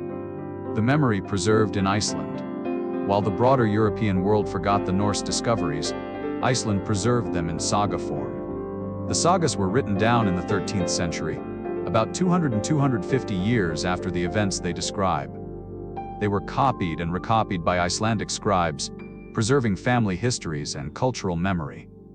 For Icelanders, the Vinland sagas were part of their heritage, stories of their ancestors' explorations and adventures. The sagas were entertainment, moral instruction, and historical record all together. But the sagas were not treated as maps or navigation guides. By the time they were written down, practical knowledge of sailing to Vinland had probably already been lost. The sagas preserved memory but not detailed, actionable geographic information. The manuscripts that contain the Vinland sagas survived centuries of Icelandic history, Danish rule, religious changes, economic hardship, volcanic eruptions, and all the vicissitudes of a small, remote society. That they survived at all is somewhat remarkable. Flateyjarbók, a massive manuscript compiled in the late 14th century, contains one version of the Vinland sagas. The saga manuscript AM 55742, from around 1200, contains another version. These precious manuscripts preserved knowledge that would eventually allow modern scholars to understand the Norse achievement. The rediscovery in the modern era. The Norse discovery of America was rediscovered by modern Europeans in stages, as Icelandic manuscripts became accessible to broader scholarship. The 17th-18th centuries saw growing European scholarly interest in Norse history and literature. Danish and Swedish scholars. Iceland was under Danish rule, began studying Icelandic manuscripts. Torfius Þormóður Torfason, an Icelandic scholar working in Denmark, published Greenlandia Antiqua 1706 and other works describing Norse Greenland and mentioning Vinland. This brought Icelandic saga accounts to broader European attention. Carl Christian Raffan, a Danish scholar, published Antiquitates Americani 1837, a compilation of saga accounts of Vinland with parallel Latin and Danish translations. This made the Norse discovery claims available to European and American scholars. The 19th century saw vigorous debate about the Norse discoveries. Some scholars accepted the saga accounts as historical, others dismissed them as legend. Without archaeological evidence, the question couldn't be definitively resolved. Nationalistic motivations complicated the debate. Scandinavian scholars and Scandinavian Americans wanted to claim Norse priority in discovering America, challenging the Columbus narrative. Some opponents dismissed Norse claims as nationalistic fantasy. The 20th century saw continued scholarly investigation. Linguistic analysis, place name studies, and careful reading of the sagas built a stronger case for historical basis to the accounts. But definitive proof came only with archaeology. Until 1960, when Helge and Anne Stein Ingstad discovered Elance Ox Meadows, the Norse discovery of America remained plausible but unproven. The archaeological evidence provided the proof that convinced mainstream scholarship. Today, the Norse discovery of America is accepted historical fact. Elance Ox Meadows, combined with careful analysis of saga accounts, environmental evidence, and understanding of Norse capabilities, has established beyond reasonable doubt that Norse voyagers reached North America around 1000 CE, 5 centuries before Columbus. Why the delay in recognition matters. The 5-century gap between Norse and Columbian discoveries, and the additional centuries before Norse discoveries were recognized by modern scholarship, raises important questions about historical knowledge and memory. History is written by the connected and powerful, not necessarily by those who achieve first. The Norse discoveries happened at the periphery of European civilization, were undertaken by a small population, and lacked institutional structures to preserve and disseminate the knowledge.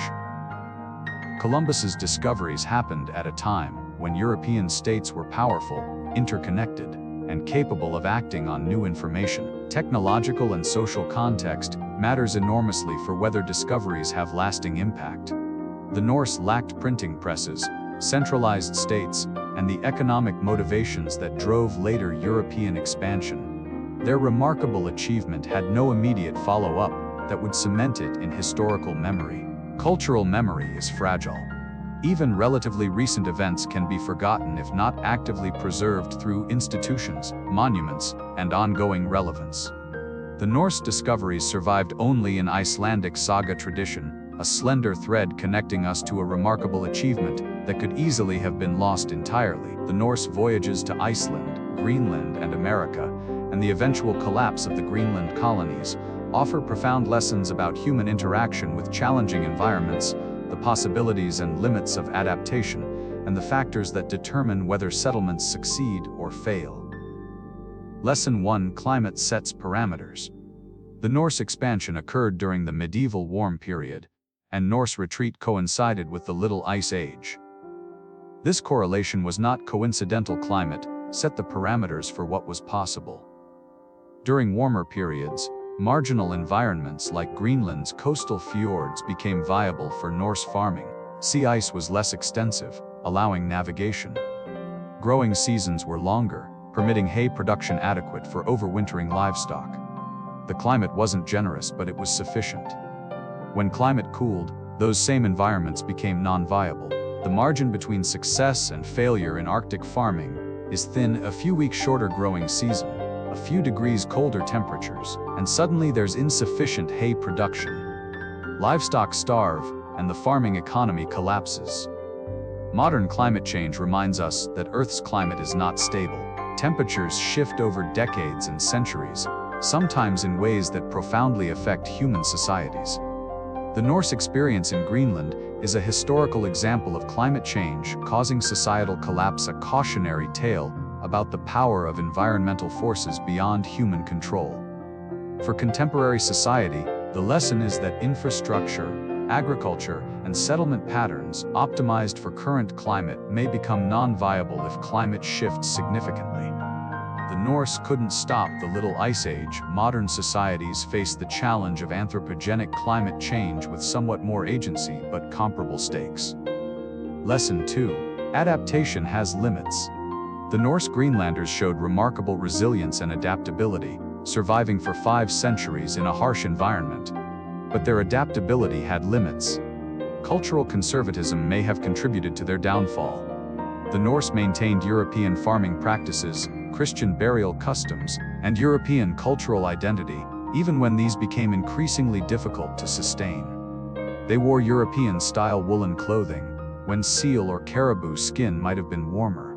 They continued attempting to raise cattle, when sheep required less fodder and marine hunting might have been more productive. The Thule Inuit, arriving in Greenland around the same time as the Norse, thrived by being perfectly adapted to Arctic hunting. They used kayaks, dog sleds, and sophisticated hunting techniques. They ate almost entirely marine-based diets. They wore skin clothing designed for Arctic conditions. They had flexible, mobile lifestyles suited to following game. The Norse could have adopted Thule practices, and archaeological evidence suggests they increasingly relied on seal hunting in final generations, but they apparently couldn't or wouldn't fully abandon farming identity and European culture. Becoming full Arctic hunters would mean becoming, effectively, Inuit, abandoning the European Christian identity that defined who they were. This raises profound questions. Is cultural identity worth maintaining when it becomes maladaptive? Should societies abandon traditional practices when environments change?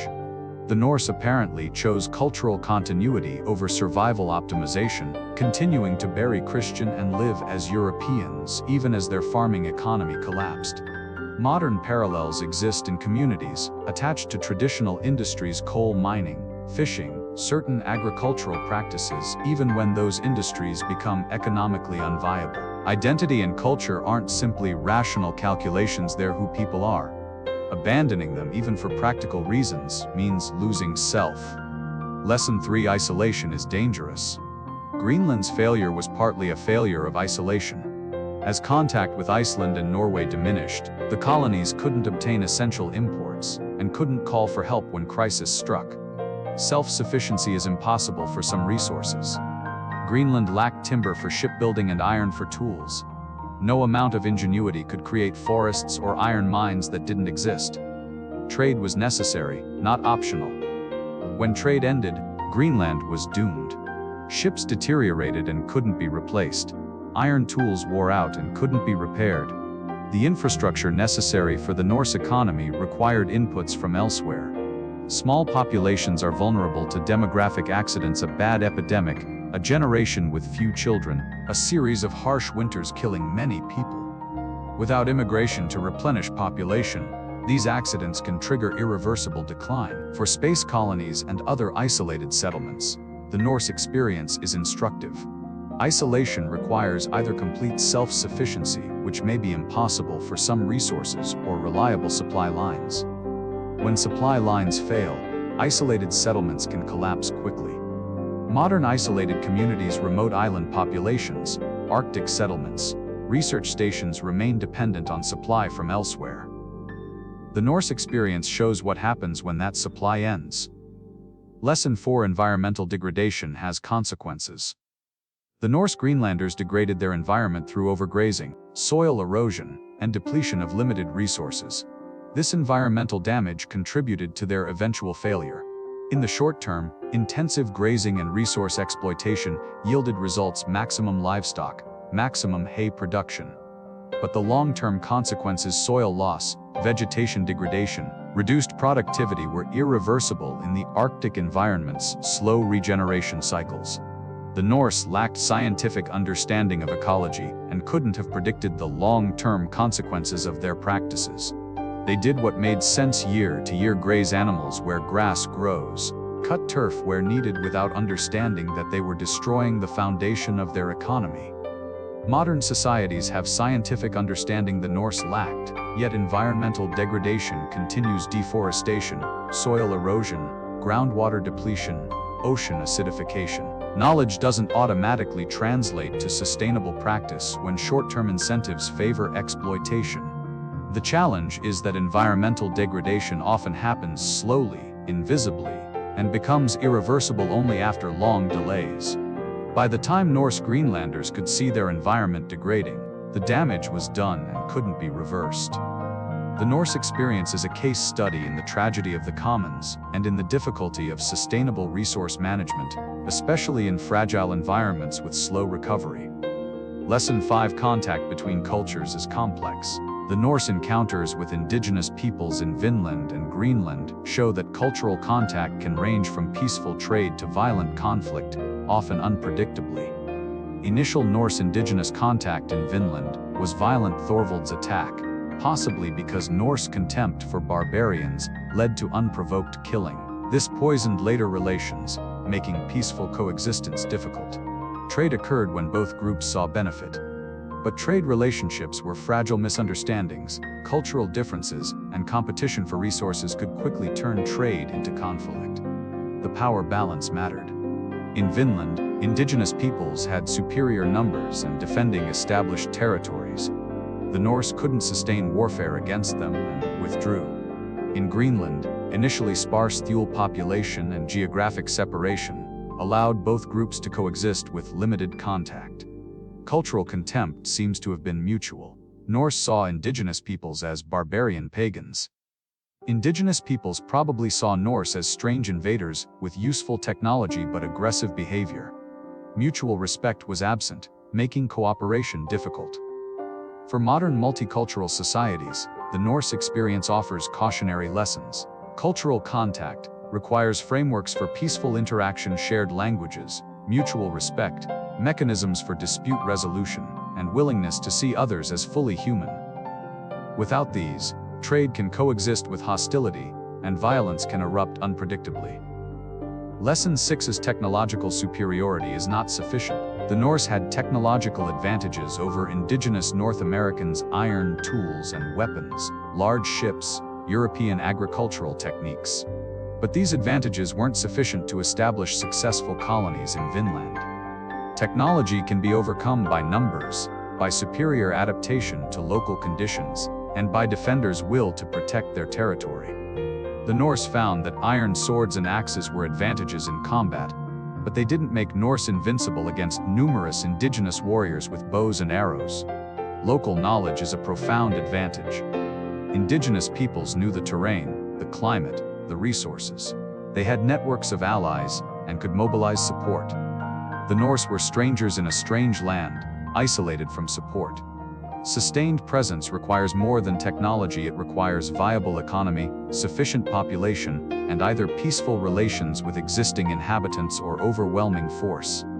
The Norse had neither in Vinland. For colonial ventures throughout history, this lesson repeats: technological superiority helps, but isn't sufficient without demographic weight, economic viability, and either cooperation or extermination of indigenous resistance. Later European colonization succeeded partly through disease decimating indigenous populations, a factor unavailable to the Norse. Lesson 7: success in one environment doesn't guarantee success in another. The Norse successfully settled Iceland, a harsh environment, but one that was uninhabited, and had resources adequate for Norse farming. This success led them to try similar ventures in Greenland and Vinland. Greenland was marginally successful, harsher than Iceland, more resource limited, but viable during the medieval warm period with constant trade support. It was pushing the limits of where Norse farming could work. Vinland should have been easier, milder climate, better resources. But Vinland had indigenous populations defending territory, making it non-viable despite environmental advantages. The lesson is that environments present different challenges. Success requires matching settlement type to local conditions. Empty, harsh environments can be settled by hardy, self-sufficient colonists. Iceland. Harsh environments with limited resources require external support. Greenland. Mild environments with hostile inhabitants require either overwhelming force or peaceful integration. Vinland, where Norse had neither. Modern parallels: Arctic settlements succeed where economic support justifies them, resource extraction, military bases, but struggle as independent communities. Space settlement proposals must grapple with similar issues. Harsh environments require enormous support, and self-sufficiency may be impossible. Lesson 8: historical contingency matters. Small differences in timing or circumstance might have led to radically different outcomes. If the medieval warm period had continued another century or two, Greenland colonies might have become self-sustaining, developed larger populations, and maintained regular contact with Iceland. Vinland settlements might have succeeded if attempted during a favorable window of indigenous depopulation or in a less contested region. If printing presses had existed in the 13th century, knowledge of Vinland might have spread across Europe. If Norse voyages had discovered Caribbean islands with gold, rather than Newfoundland with timber and fish, European interest might have been sparked. If Thule populations had reached Greenland a century earlier, competing with Norse for resources from the start, perhaps Norse Greenland would never have been viable. If climate cooling had happened faster or slower, the outcome might have differed. History is contingent. Small changes in initial conditions can lead to vastly different outcomes. The Norse discovered America, but the timing, location, and circumstances meant their discovery had minimal lasting impact. Later European discoveries, under different circumstances, transformed the world.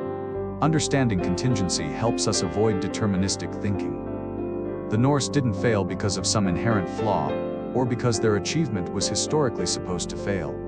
They failed because specific combinations of climate, resources, isolation, and indigenous resistance made failure likely, but not inevitable. Though the Norse settlements in America failed and their discoveries were forgotten for centuries, the Norse voyages left legacies: archaeological, genetic, cultural, and symbolic that persist.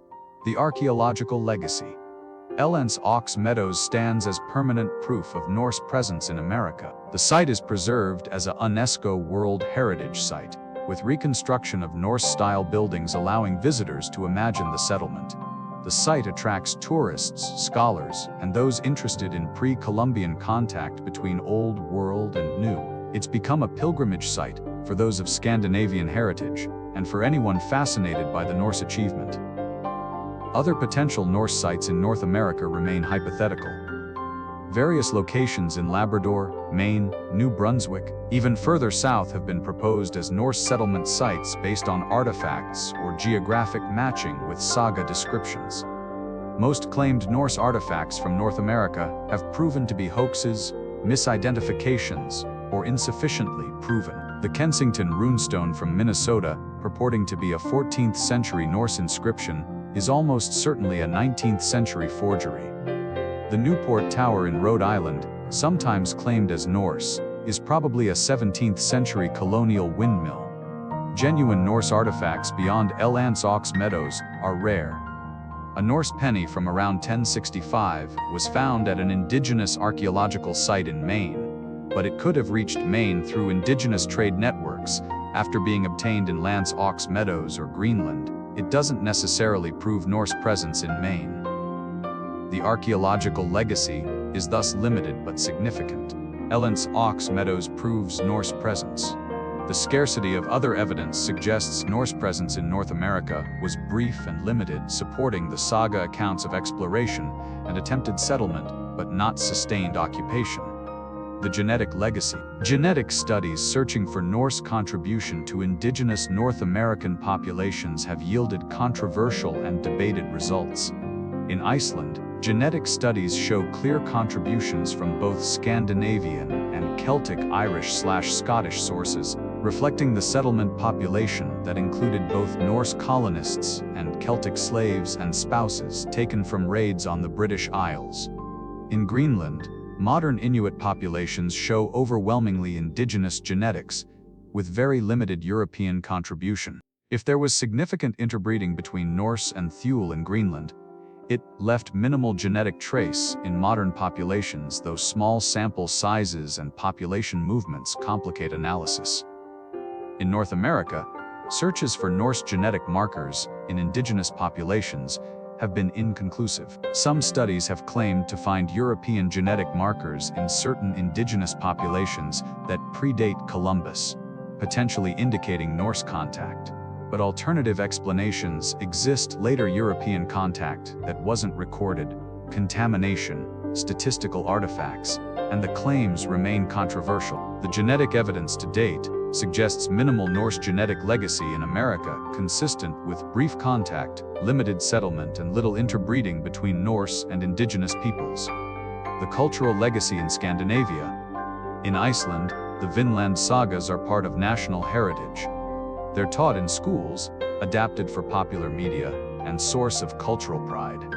Iceland celebrates its role as the launching point for the first European discovery of America.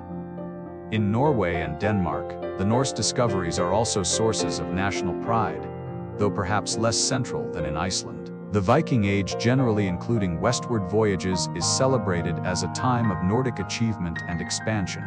Viking heritage has become a tourism industry in Scandinavia. Museums, festivals, reconstructed longships, and Viking-themed attractions capitalize on global fascination with Norse culture. The Norse legacy has sometimes been misappropriated by nationalists, by white supremacists claiming Viking heritage, by various groups using Norse symbols for their agendas. This complicates the cultural legacy, as Norse heritage becomes entangled with modern politics and identity. Responsible engagement with Norse history requires acknowledging the real achievements, remarkable seafaring, literary culture, exploration, while rejecting romanticization and mythologization that distorts history or serves problematic ideologies. The symbolic legacy. The Norse discoveries have symbolic meaning beyond their historical facts. They represent human curiosity, the drive to explore beyond known boundaries, and the courage to sail into unknown waters.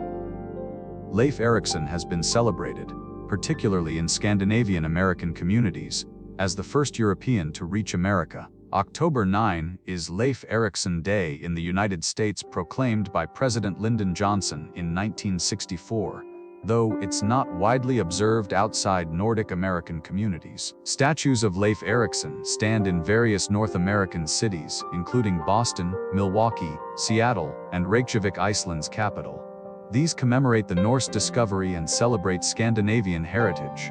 The Norse voyages appear in popular culture films, novels, comic books, video games, usually highly fictionalized but keeping the achievement in public consciousness. The History Channel series Vikings included Vinland storylines, introducing millions to the saga accounts. Symbolically, the Norse discoveries represent an alternative narrative to the Columbus story, showing that European discovery of America was a process rather than a single event, that remarkable voyages occurred in the medieval period, and that history is more complex than simplified national myths.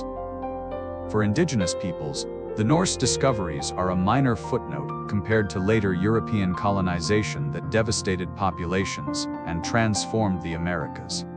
The Norse came, tried to settle, failed, and left their impact on indigenous peoples was limited to the brief violent conflicts and trading relationships documented in Sagas. The comparative legacy Columbus vs. Leif. Why did Columbus's voyages transform the world while Leif Erikson's didn't? The answer lies not in the individual achievements, both were remarkable acts of navigation and courage, but in context. Timing. Columbus sailed at the threshold of European expansion, when European states were powerful, ambitious, and capable of following up discoveries with colonization. Leif sailed when European expansion had limited resources and capability. Support. Columbus had royal backing, religious support, and commercial interests aligned to exploit discoveries. Leif had his family and a small Greenlandic colony with limited resources. Geography. Columbus reached the Caribbean warmer, more accessible, and soon discovered to have gold. Leif reached North America's northern regions colder, more dangerous to navigate, lacking obvious treasure. Follow-up. Columbus's voyages sparked immediate follow-up expeditions, colonization, and sustained contact. Leif's voyages led to limited settlement attempts that failed. Disease. European diseases devastated indigenous populations Columbus encountered, weakening resistance to colonization. This factor wasn't available to Norse colonizers facing healthy, numerous indigenous populations. Communication. Printing press, Latin literacy, and European information networks spread news of Columbus's discoveries across the continent within years.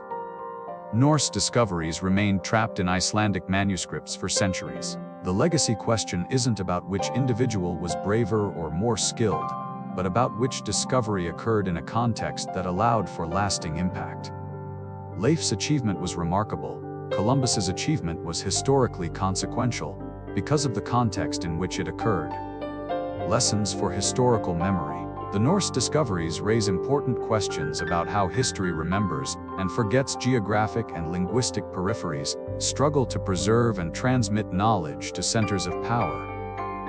Icelandic knowledge of Vinland was real, but couldn't penetrate European consciousness effectively. Institutional support matters enormously for preserving historical knowledge. The Sagas survived because Icelandic scribes continued copying manuscripts for centuries. Without that institutional continuity, the knowledge would have been lost. Physical evidence is more durable than textual evidence across cultural and linguistic boundaries.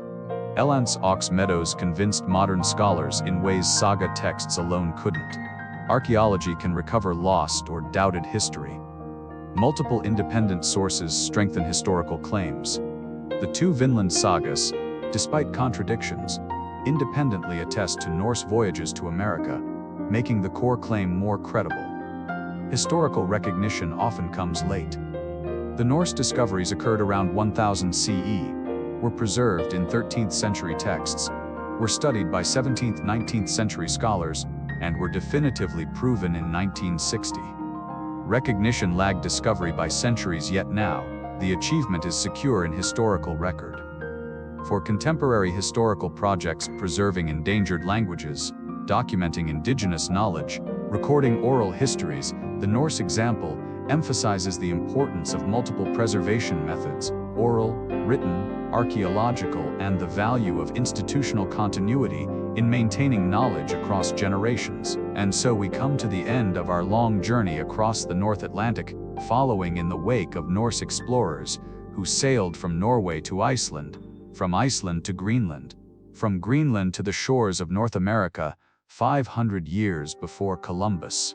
We have traced a remarkable human achievement, the settlement of some of Earth's most challenging environments, by a medieval people using wooden ships and Iron Age technology. We have witnessed both success and failure, both the establishment of colonies that endured for centuries and the abandonment of settlements when circumstances became impossible. The achievement. Let us first acknowledge the magnitude of what the Norse accomplished. They settled Iceland, transforming a volcanic island on the edge of the Arctic into a functioning society with sophisticated culture, democratic governance, and literary achievement. They colonized Greenland, establishing farms and communities in one of Earth's harshest environments, maintaining European Christian culture at the absolute edge of medieval Christendom. They reached America, crossing unknown waters to discover new lands, establishing settlement, however brief, and interacting with peoples they had never encountered before. They did this with technology that seems primitive to modern eyes: wooden ships, wool sails, iron tools, and navigation techniques based on sun, stars, and environmental observation. No GPS, no radio, no weather forecasts, no rescue if things went wrong. The courage required is almost incomprehensible. Imagine choosing to sail west from Iceland, knowing you might encounter land, or you might sail until your ship founders, leaving you to die far from home in cold northern seas. Imagine deciding to bring your family, including small children, on that voyage, to settle in lands unknown, accepting that you might never return to Iceland or Norway. The resilience of those who survived in Greenland for 5 centuries, in an environment that modern people, with all our technology, find barely habitable, speaks to human adaptability and determination. The Norse voyages represent humanity at its most adventurous and capable, pushing boundaries, exploring the unknown, establishing themselves in new worlds through skill, courage, and stubborn refusal to be defeated by harsh environments. The failure. But we must also acknowledge the failure, for understanding failure teaches as much as celebrating success. The Greenland colonies failed. After 500 years of struggle, the Norse abandoned or died in Greenland, leaving behind empty farms and silent churches. The environmental, climatic, and economic pressures proved too much. The Vinland settlements failed. The Norse could not establish permanent presence in North America against indigenous resistance. They withdrew after brief attempts, leaving America to be rediscovered centuries later by better-equipped European powers. The knowledge of the discoveries was lost to the broader European world, preserved only in Icelandic manuscripts that few could access or read. Why did they fail when later European colonization succeeded? The Norse had sufficient technology for the voyage, but insufficient resources for sustained colonization. Their home populations in Iceland and Greenland were too small, too poor, too isolated to support extensive New World settlements. Climate change worked against them. The medieval warm period that had made expansion possible gave way to the Little Ice Age that made Greenland marginal and eventually unviable. Disease, which decimated indigenous American populations after Columbus, didn't work in the Norse favor as it would for later colonizers. The Norse faced healthy, numerous, organized indigenous societies defending their territories.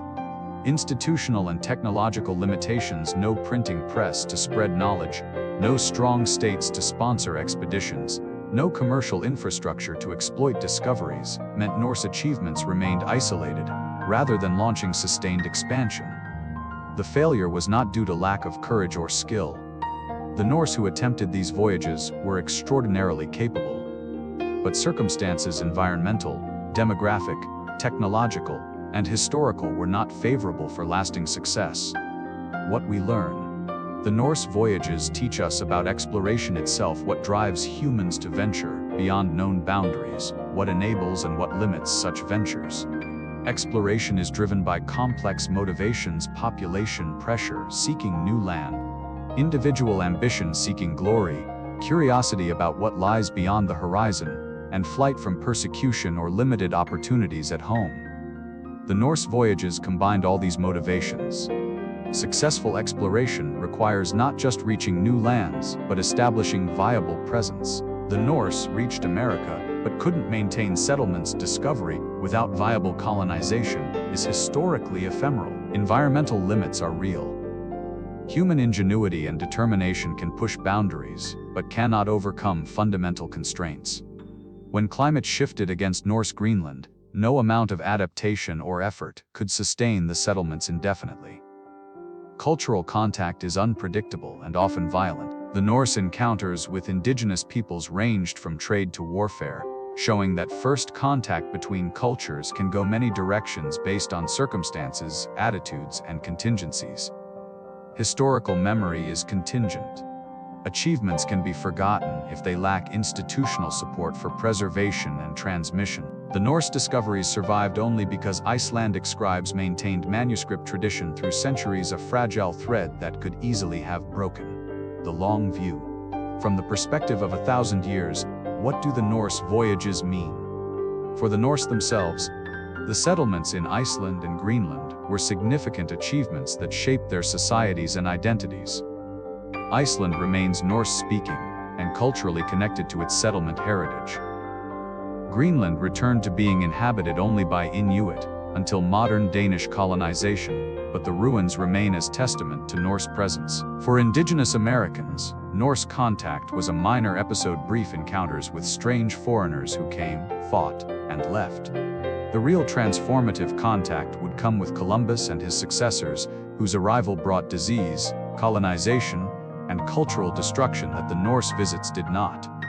For European history, the Norse voyages were a remarkable achievement that had minimal immediate impact because the knowledge was lost to the broader European world. They represent a path not taken, a medieval European presence in America that didn't lead to sustained colonization. For world history, the Norse voyages demonstrate that the discovery of America by Europeans was not a single event, Columbus 1492, but a process with multiple stages. Norse around 1000, Columbus 1492, subsequent explorers. This complicates simplistic narratives about who discovered America. For human history, the Norse voyages represent the westward movement of peoples and cultures, a process spanning millennia, from the first humans crossing from Siberia to Alaska during the Ice Age, to various indigenous migrations and cultural developments, to Norse medieval voyages, to later European colonization and immigration. The Norse were one chapter in this long story of human movement and exploration. Personal reflection. As we close this exploration, consider what the Norse voyages mean to you personally. Perhaps they inspire you with their demonstration of human capability that medieval people with limited technology accomplished feats of navigation and colonization that required remarkable skill and courage. Perhaps they caution you about the limits of adaptation, showing that environmental changes can overwhelm even determined, capable societies, and that not all challenges can be overcome. Perhaps they prompt reflection on cultural contact and the meeting of different peoples, seeing in the Norse indigenous encounters patterns that would repeat and intensify in later centuries. Perhaps they teach about historical memory and how easily knowledge can be lost if not actively preserved through institutions, records, and sustained attention. Or perhaps the Norse voyages simply offer a fascinating story, a glimpse into a distant time when wooden ships sailed unknown seas and brave people established themselves at the edge of the known world, achieving remarkable things before circumstances overwhelmed them. The final voyage. Picture, if you will, the last Norse ship to sail from Greenland westward to Vinland for timber, perhaps in the 14th century, perhaps later. The crew knows they're following a route their ancestors established, but that's becoming more dangerous with each passing year. The ice is thicker, the voyage more perilous, but they need timber desperately. Their Greenland settlement has none, and trade ships from Norway no longer come. So they sail west, reaching the forests of Labrador, cutting what timber they need, loading their ship. On the return voyage, perhaps they sight Greenland but can't reach it through the ice. Perhaps the ship founders in a storm, perhaps they make it back, but this is the last such voyage. The next crew lacks the knowledge or courage or resources to attempt it again. The Vinland route is forgotten. The last practical knowledge of how to reach America from Greenland is lost with that generation.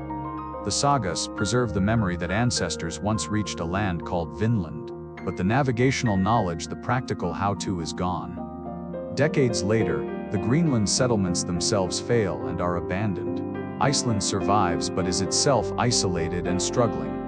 The westward expansion that had taken Norse culture from Norway to Iceland to Greenland to America reverses the Norse retreat eastward, abandoning Greenland, maintaining Iceland only with difficulty.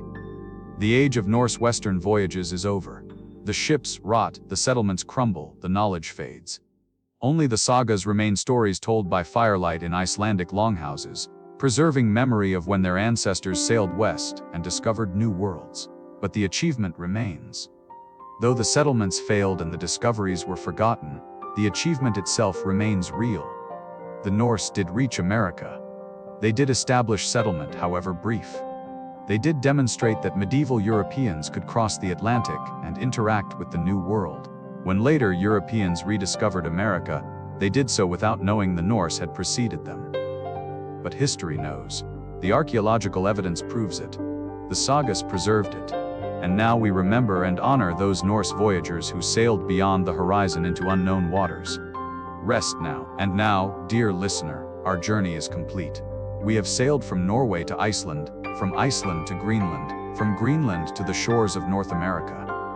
We have met Eric the Red, Leif Erikson, Thorfinn Karlsefni, and countless others who shaped this story. We have understood the ships they sailed, the navigation they used, the lives they lived in harsh northern settlements. We have witnessed the decline of Greenland and the abandonment of the western colonies. We have reflected on what these voyages mean, their achievements, their failures, and their lessons for us. As you drift toward sleep, imagine yourself aboard a Norse nar, sailing westward from Greenland. The ocean stretches endlessly ahead, the wooden ship creaks and flexes with the waves, and somewhere beyond the horizon lies a new land waiting to be discovered. The Norse who made these voyages were not supermen or mythological heroes. They were people like us, farmers and sailors, families seeking better lives, adventurers curious about what lay beyond the known world. They succeeded through skill, courage, and determination. They failed when circumstances overwhelmed their capabilities. They were, in short, human, and their story is our story. The North Atlantic winds blow cold, the stars shine overhead in the Arctic night, and the ship sails steadily westward. Tomorrow may bring landfall or storm, discovery or disaster, but tonight, all is peaceful. The crew sleeps in their sea bags, the helmsman steers by the stars, and the voyage continues. Sleep well, traveler through time. The Viking voyages are history, but their echoes remain. In Icelandic sagas and Greenlandic ruins, in Canadian archaeology and Scandinavian memory, the achievement endures. They reached America 500 years before Columbus, and though the knowledge was forgotten, the truth remained, waiting to be recovered. Fair winds and following seas to all who dare to explore beyond the known. May we learn from those who came before, their courage and their caution, their achievements and their limits. The Norse voyages show us what humans can accomplish, and what forces can defeat even the most determined efforts. But most of all, they show us that the drive to explore, to discover, to push beyond boundaries is fundamental to human nature. As long as there are horizons, there will be those who sail toward them, wondering what lies beyond. Rest now in peace. The voyage is complete. The story is told.